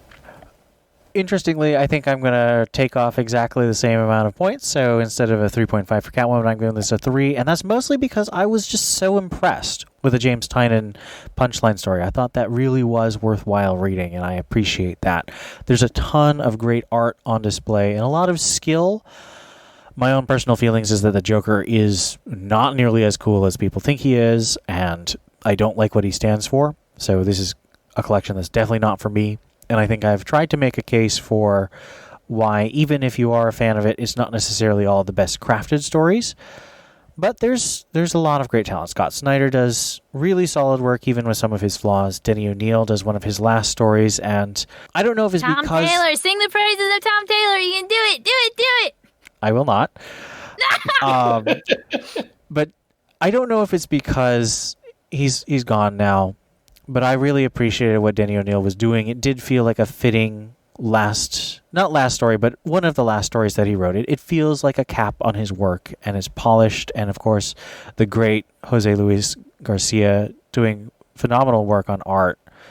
Two old masters doing masterful work. I feel that does lift it to a 3 for me. So overall, I think this gives it a 2.5 Joker Smiles out of 5. And that brings us to our final special segment celebrating 300 issues of the Batman Universe Comics podcast with its founder and its longest running host and our beloved leader, Dustin.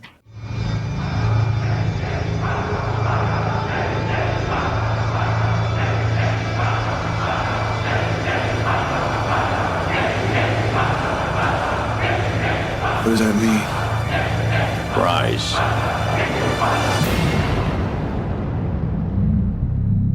All right, so for this special segment for our episode 300 recording, we have the founder and chief editor and former chief host on the Batman Universe Comics podcast, Dustin. Yes, it is I. I have returned from the dead. I hope you weren't really dead, but we also have Theo with us. Hola. And we have some questions to catch up with Dustin on how he's been doing since he turned over the podcast to our crazy team. How have you been doing? Pretty good. Very, very busy. Part of the reason, obviously, that I left the Comic Cast was because I was trying to focus on a lot of the other stuff with TBU and other personal stuff. I'm in the process of moving. I'm in the process of growing my business that I've got.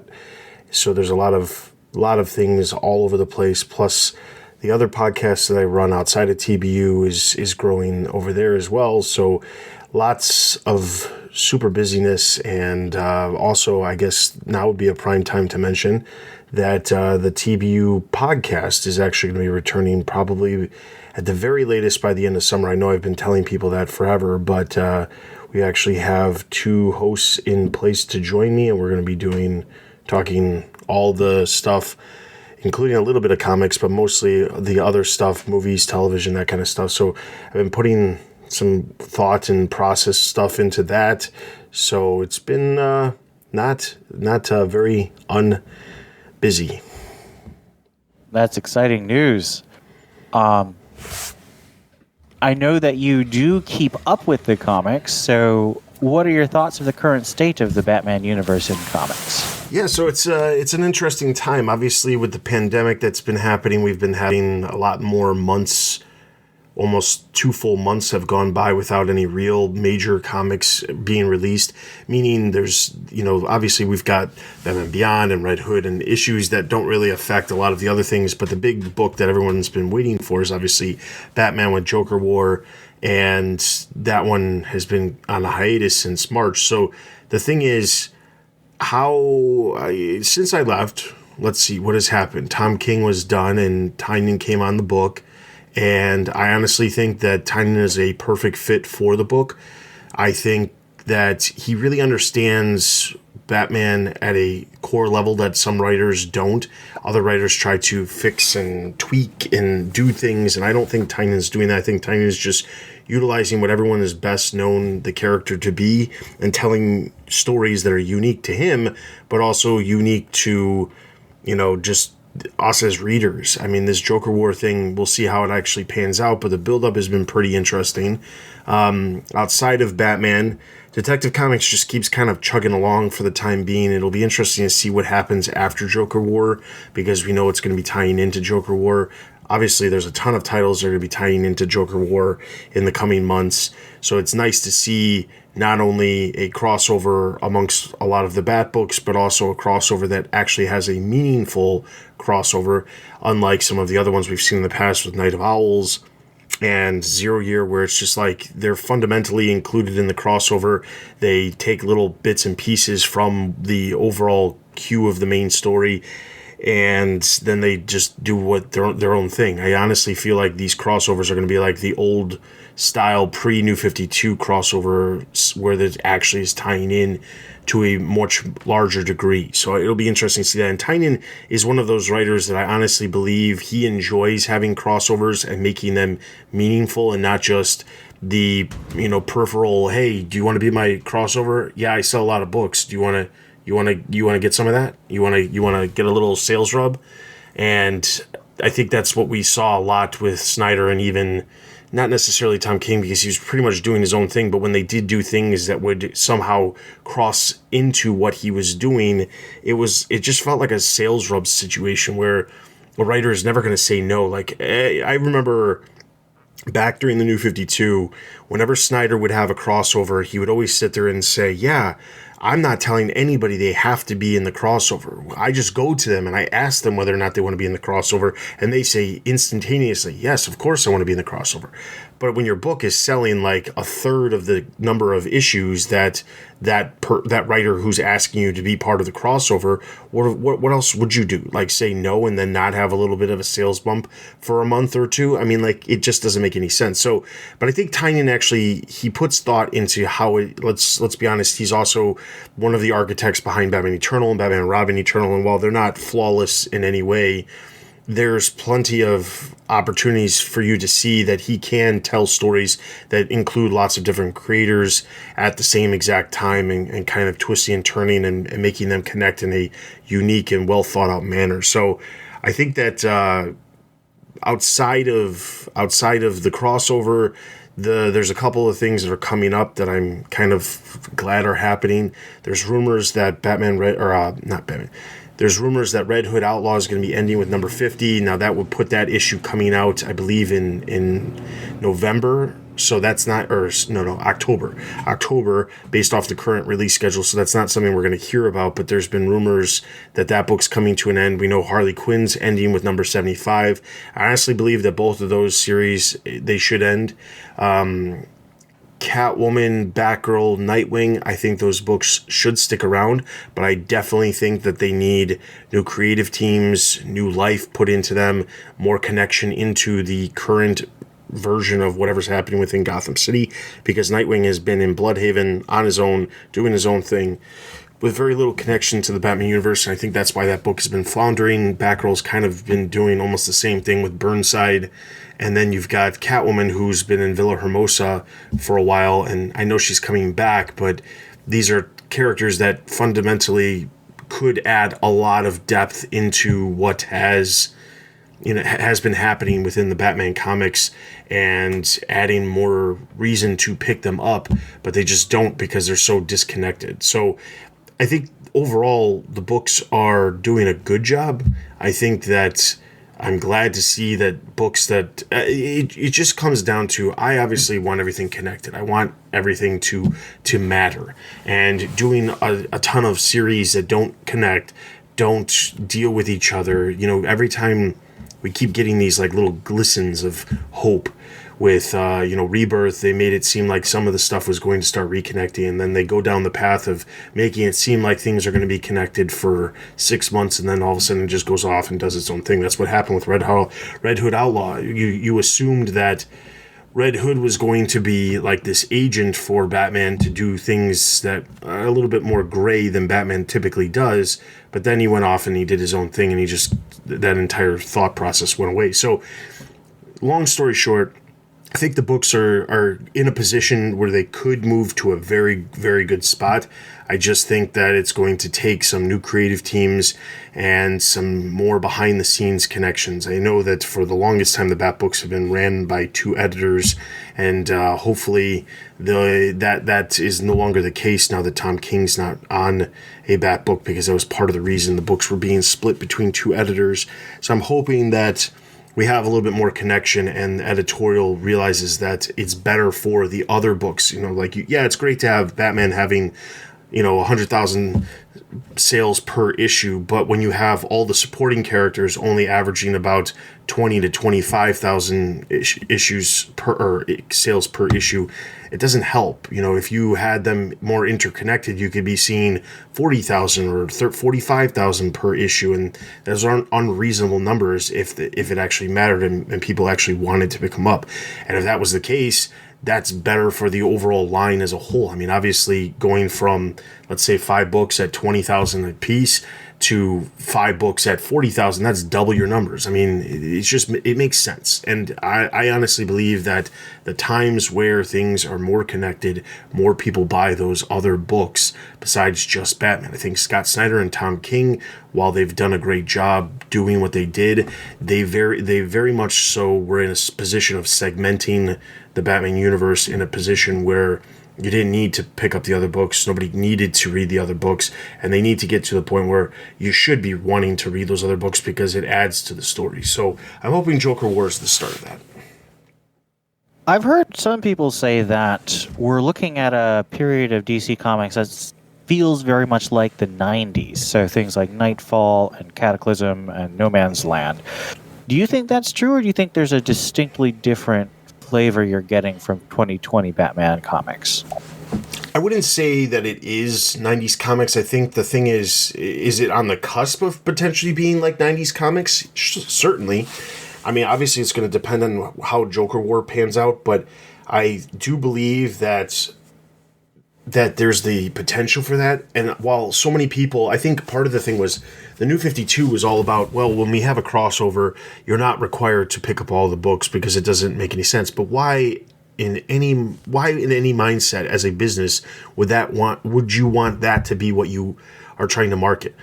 Hey, we're having this crossover. Don't pick up all the books because you don't need to. No, you want to tell everybody pick up all the books because it makes sense. It's going to add another layer to the story. Certainly in the 90s, you could pick up Batman and Detective and go forward and not necessarily read all the other books that are out there.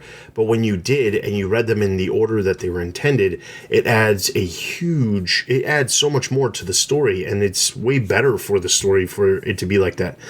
I think I've always appreciated comics like that. It's no secret that No Man's Land is the story that brought me into Batman comics on a normal periodical basis. So the thing is, I obviously would love to see more of that. I really do want to see more connections within the Batman universe and the comics are released monthly, because honestly, there's no real reason to even have these other characters within the Batman universe if you're not connecting them to each other. The relationships that they have with each other adds such a larger element to the story that you don't really get with a lot of the other titles. Sure, there's other characters that have relationships, but the Bat family is so, it should be such a close-knit group of characters that are interacting with each other on a normal basis, where you shouldn't be making a big deal when Nightwing is appearing in Batgirl, or you shouldn't be making a big deal when Red Hood is appearing in Detective Comics. It shouldn't be a thing that is, a marketing point. It should just be, hey, this is happening because this is what is expected between these books. So I think that while it could certainly get to the point of 90s comics, I don't think that's a bad thing. I'm definitely not the person who's going to sit here and badmouth the 90s comics. I mean, there's clearly ups and downs of what came out, but some of the best storylines included, every series that was being put out by the Bat Office. So I think that if we got back to a situation like that, I think sales across the board would go up, not down. And I don't think that's a bad thing for DC either. So I don't know why there's this affinity to do that, or affinity against doing that, because it just doesn't make any sense to not want to sell more issues. I could see an issue with just having a creator come in and saying, hey, X creator, would you like to or creator X, would you like to come in here and write a story? It's going to tie into this other thing. And, the problem is that the way creators in today's day and age, it seems at least they're treated, is that they come in and they make a pitch for a story, and that's what they're expected to do, is whatever their pitch is. They're not really coming in to just basically write a supporting story for a main storyline that's happening in a different book. That's typically not what you see. It's also one of the reasons why in the 90s so many comics were written by the same exact writers, because they were just basically writing other storylines that were parallel with their main story that they were telling. So I think that if we got to a point where it's 90s comics, I'm not going to complain, but I do think we're not there yet. So you mentioned Scott Snyder a few times. I know you didn't mention what's getting ready to come out, but are you looking forward to his follow-up to Dark Knight's Metal with Death Metal? Let me answer that with a resounding no, I'm not. Yay. I think the thing Please is... elaborate. Yes. So I think the biggest thing is that Scott Snyder, there's no question he's a great writer. He can tell great stories. But I think the problem is that when Scott Snyder is allowed to just go and do whatever he wants, and he's not held within some sort of restrictions, he goes a little bit further than I think anybody really should be allowed to go. And that's not to say that there aren't people who do the exact same thing. Grant Morrison is another example of, if you give him just a little bit too much room, he will take that room and then he'll probably go a little bit further. And Snyder, it feels like, has become that. And it's nothing against Snyder. Let me be very clear. Snyder, I've met multiple occasions. I've talked with him multiple occasions. He's a very nice guy. He's a great person, very humble. But I just have problems with the stuff that he writes. And honestly, when I look back at the group of work that he's done, obviously when he started within the Batman universe, he was working on Black Mirror. And that story was a great story. I don't think there's very few people out there who will sit there and say Black Mirror is not an enjoyable story. But I think the thing is, that is what you get when you tell a writer like Scott Snyder, who's very good at writing and telling a very good story, to do a story within the confines of, what editorial is allowing. At that time, Dick Grayson was Batman.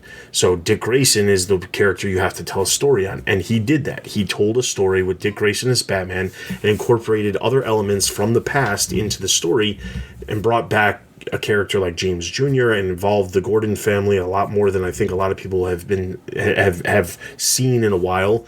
So I think that's a perfect example. Then you get to his New 52 run, and if you watch what happens in the confines of like Court of Owls and like the first 2 years of him being on that book, it's very much so in line with editorial is saying, we want this version of Batman, give us stories related to this version of Batman. There's very little that he's doing within the stories that is jeopardizing stuff that's happened in the past. Yes, there's clearly situations where he doesn't acknowledge things or pretends like certain things don't exist, like the whole Damian situation. And while he had his reasons for that, there's the whole thing about Damian not being able to be in the books because it was too close to his son's age. I don't agree with that, but I understand why he chose to do what he did.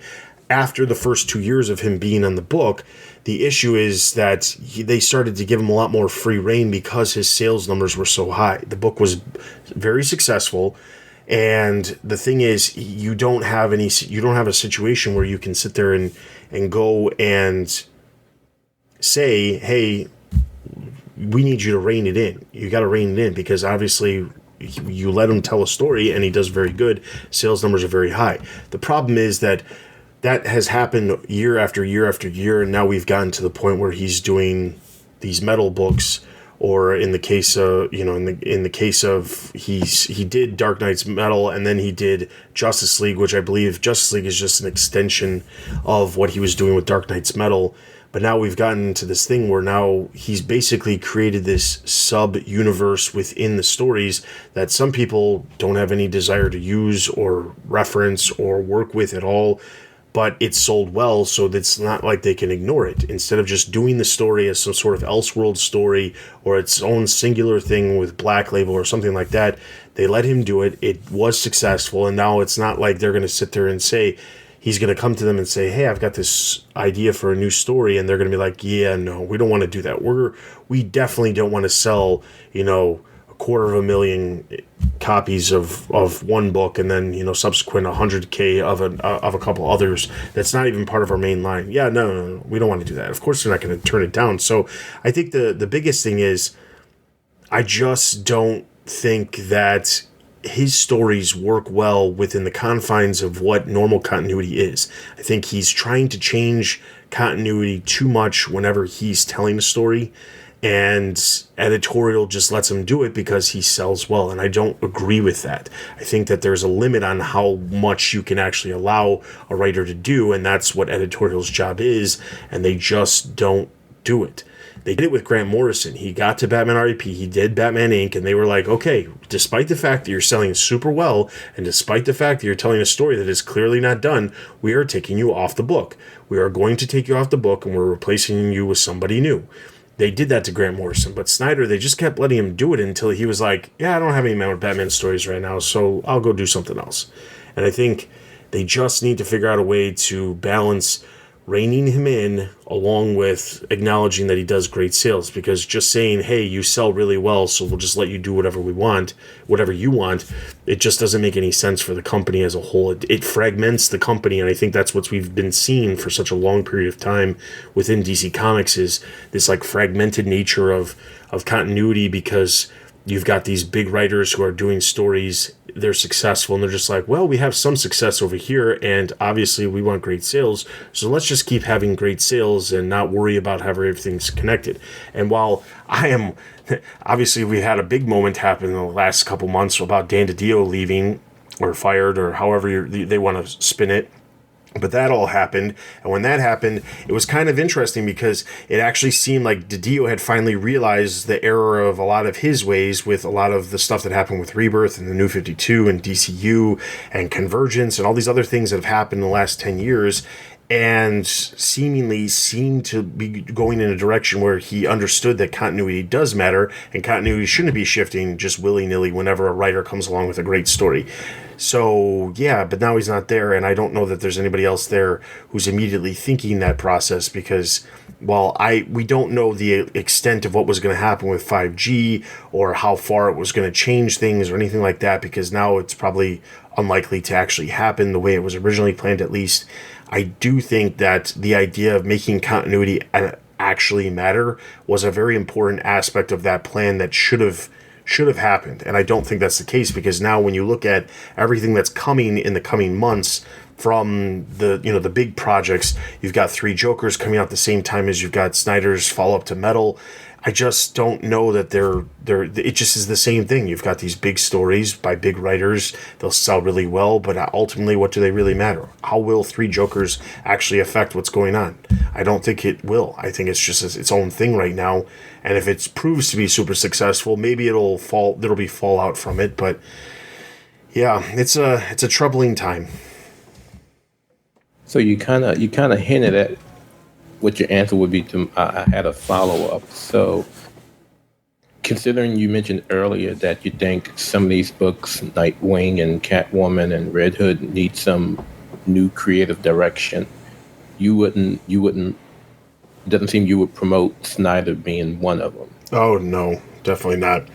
I like I said, I have nothing against Snyder as a person, but as a writer, I think that he doesn't work well with other writers, in the sense of he can't tell a story that isn't his own like giant story and have other stories tie into it that make sense. And having Snyder come out, the other part of it is, and I hate to say this, but Snyder is too top tier to be on Catwoman or Nightwing or Red Hood or any of the other supporting titles. He's just too top tier. Those books don't sell enough, and not to say that they couldn't have a significant boost in sales if he was on those books, but I just don't see it. I don't see them putting, like, there's a problem with the way creators work nowadays, and it's once you get to a top tier book, you can only be on top tier books. I mean, there's plenty of writers who will write other things because they have a story, but like when you look at Grant Morrison, he was on Batman, he moved over and he was telling other stories. He did the whole multiversity thing. You look at some of his other projects that he's worked on. Now he's doing Green Lantern with season 1 and season 2 of that book. He's on a character that, while Green Lantern isn't necessarily a top tier as Batman, it is one of those things where if someone approaches you and says, I have a story for Green Lantern that is this, like Jeff Johns did with Blackest Night and all of that. The thing is, as a editor or as a senior editor within the company, you're going to be like, okay, let me hear it. And then when the pitch sounds interesting, you're going to be like, okay, this could really elevate this character to a larger degree. But the problem is when you look at Nightwing or Batgirl or Red Hood or Catwoman, none of those characters are characters that you can sit there and say, let's elevate these characters. Certainly they could make a movie about Nightwing or Batgirl or Catwoman or any of these characters, but they're really not. And the thing is, like, their focus is going to be on the top tier characters: Flash, Aquaman, Green Lantern, the whole, the members of the Justice League. That's going to be their focus. And once they get those characters cemented into a really fine spot where they're consistently doing well no matter what writer is on them, then you can then you can start focusing on some of the other characters within the sub-universes of the main characters. The issue is that you just don't see that happening, and the problem is that ultimately you look at Nightwing and Catwoman and Batgirl, and those books, they just don't sell well, and I don't think the money would be worth it for them to have a top tier writer working on one of those titles, because even in their best days, I mean, does anybody really think that Batgirl or Nightwing could outsell Batman or Superman or Wonder Woman? I mean, like, is it possible? Yeah, it's possible, but is it likely? No, I don't think so. So, I mean, the thing is, I just don't see them using a writer, especially one that they have under an exclusive contract, to sit there and say, we're paying you a bunch of money, let's go have you sell, basically write a title to sell a ton of issues. I just don't see it happening. So, yeah. So can we talk about Joker War a little more? I know we said on the Comic Cast that that we're all pretty much excited about what's going to be coming out based on the hints that Tynion has put out, whether it's in this newsletter or on Twitter. What are you looking forward most from it?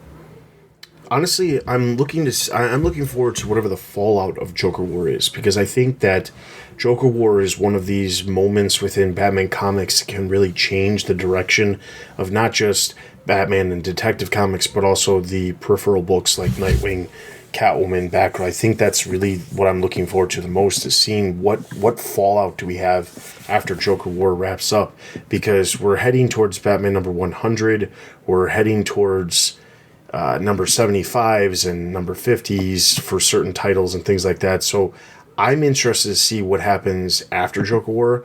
Now, that's not to say I'm not pumped for what Joker War is. I think Tynion is a great person at marketing his own stuff. I think he almost does a better job than DC themselves, because if it wasn't for his newsletter pumping these character designs and his thought processes behind some of these characters, I don't know that DC would even be doing these, marketing this title as well as they have been, because a lot of what they're doing is just following up with the stuff he's been doing in his own newsletter. So I think he's doing a great job at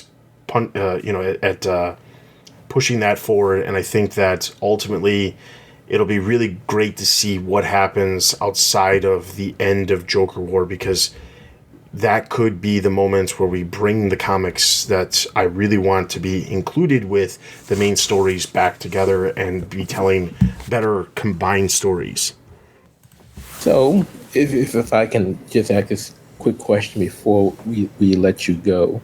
It was recently announced that you were named an ambassador for DC Comics.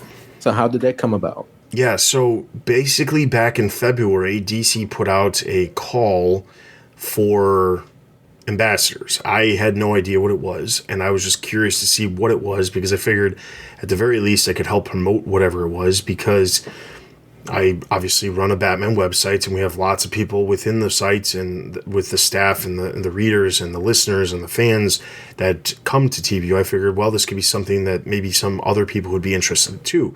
And basically what it was DC Comics, Warner Brothers Consumer Products, and a company by the name of Tongle have teamed up to create what they're calling DC ambassadors. And the first group of DC ambassadors were specifically people who are fans of either Batman or Wonder Woman. And basically the gist of it is you had to apply, you had to answer a bunch of questions, you had to make a video showcasing what makes you a great fan. And I'll be honest, I am not the type of person who typically gets in front of a camera. I'm typically behind a microphone, exactly the way I am right now. But I figured, what's there to lose? I've been wanting to grow the TBU YouTube for a while, and this might be the opportunity to do that, because while it's super easy just to review product, you have to have the product. And a lot of people don't realize this. While we do have ads and we have affiliate links on the site, we don't really bring in hardly anything when it comes to that stuff. We barely scoot by with the amount of money that we bring in from Patreon and things like that. So I figured, well, I don't have the money to go out and purchase a bunch of products to review, and my collection is super particular with what I collect, so that I'm not going to be buying a bunch of stuff and then ripping it open, because I'm one of those horrible collectors that refuses to open anything. So I thought, okay, if I could get product that I wouldn't otherwise purchase to review and, grow the TBU YouTube page, why not? So I applied, and while I have no idea how many people actually applied, I know that there was only 4 chosen for both Wonder Woman and then 4 chosen for Batman, and I was one of them. And basically what that entails is that DC, Warner Brothers, and a bunch of the companies that create products for DC and Warner Brothers, specifically like Lego, Mattel, Spin Master, these companies are actually going to be sending products to me directly, and then I will be reviewing these products, posting a video for everyone to see what these products are that they have. And yeah, I mean, a lot of things are kind of up in the air because, like I said, this was announced back in February. I didn't actually officially find out that I was chosen until the beginning of May. We were allowed to announce it publicly on social media a couple weeks ago. And then basically from there, it's just kind of a waiting game to see what happened, because everything that's currently going on in the world with the pandemic and things like that has put a lot of pins in things and delays and things like that. So it's kind of like a wait and see. But I did get a list of some stuff that's coming soon, which is a bunch of, like toys and products and things like that. So basically what you can expect to see in the very near future from TBU, outside of, like I said, the return of the TBU podcast, is some more YouTube content that we'll be having on the site, talking about different products and things like that they send. And basically my job as a DC ambassador, and I don't get paid, it's just literally they give me these products to review. Basically you'll be seeing these products. It'll be better for TBU because we'll have products that we can review, and then I can give you my thoughts on them when I get those products. So that's what you can expect from that project, which I completely forgot to bring up when I mentioned what was going on recently. So thanks for asking. Well, congrats on that. That is awesome news, and thank you so much for giving us some of your time to the Batman Universe Comic Podcast for the 300th episode. Hopefully we'll be able to get you again sometime in the future for other special occasions. But where can we find you? Yeah, so you can find me personally. I have my personal Twitter is @BeardedBatChief. I do lurk around the Discord, obviously. So while I'm not necessarily posting, I do lurk around and read comments and things like that and chime in when I feel necessary. But most of the time I'm on Twitter. I do have Instagram, but I don't really use it, so I wouldn't follow me over there.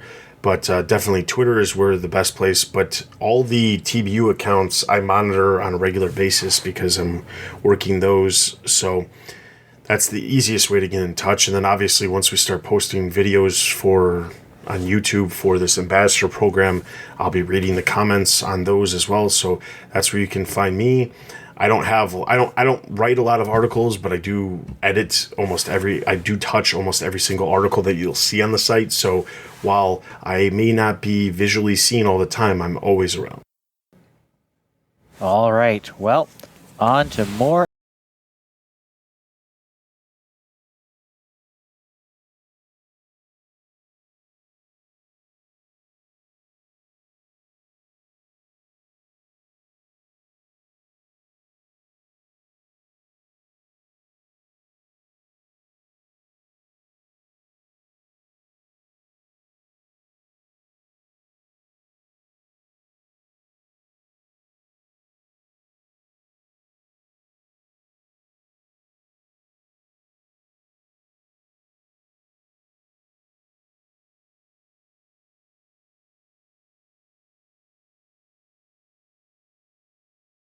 fans and supporters.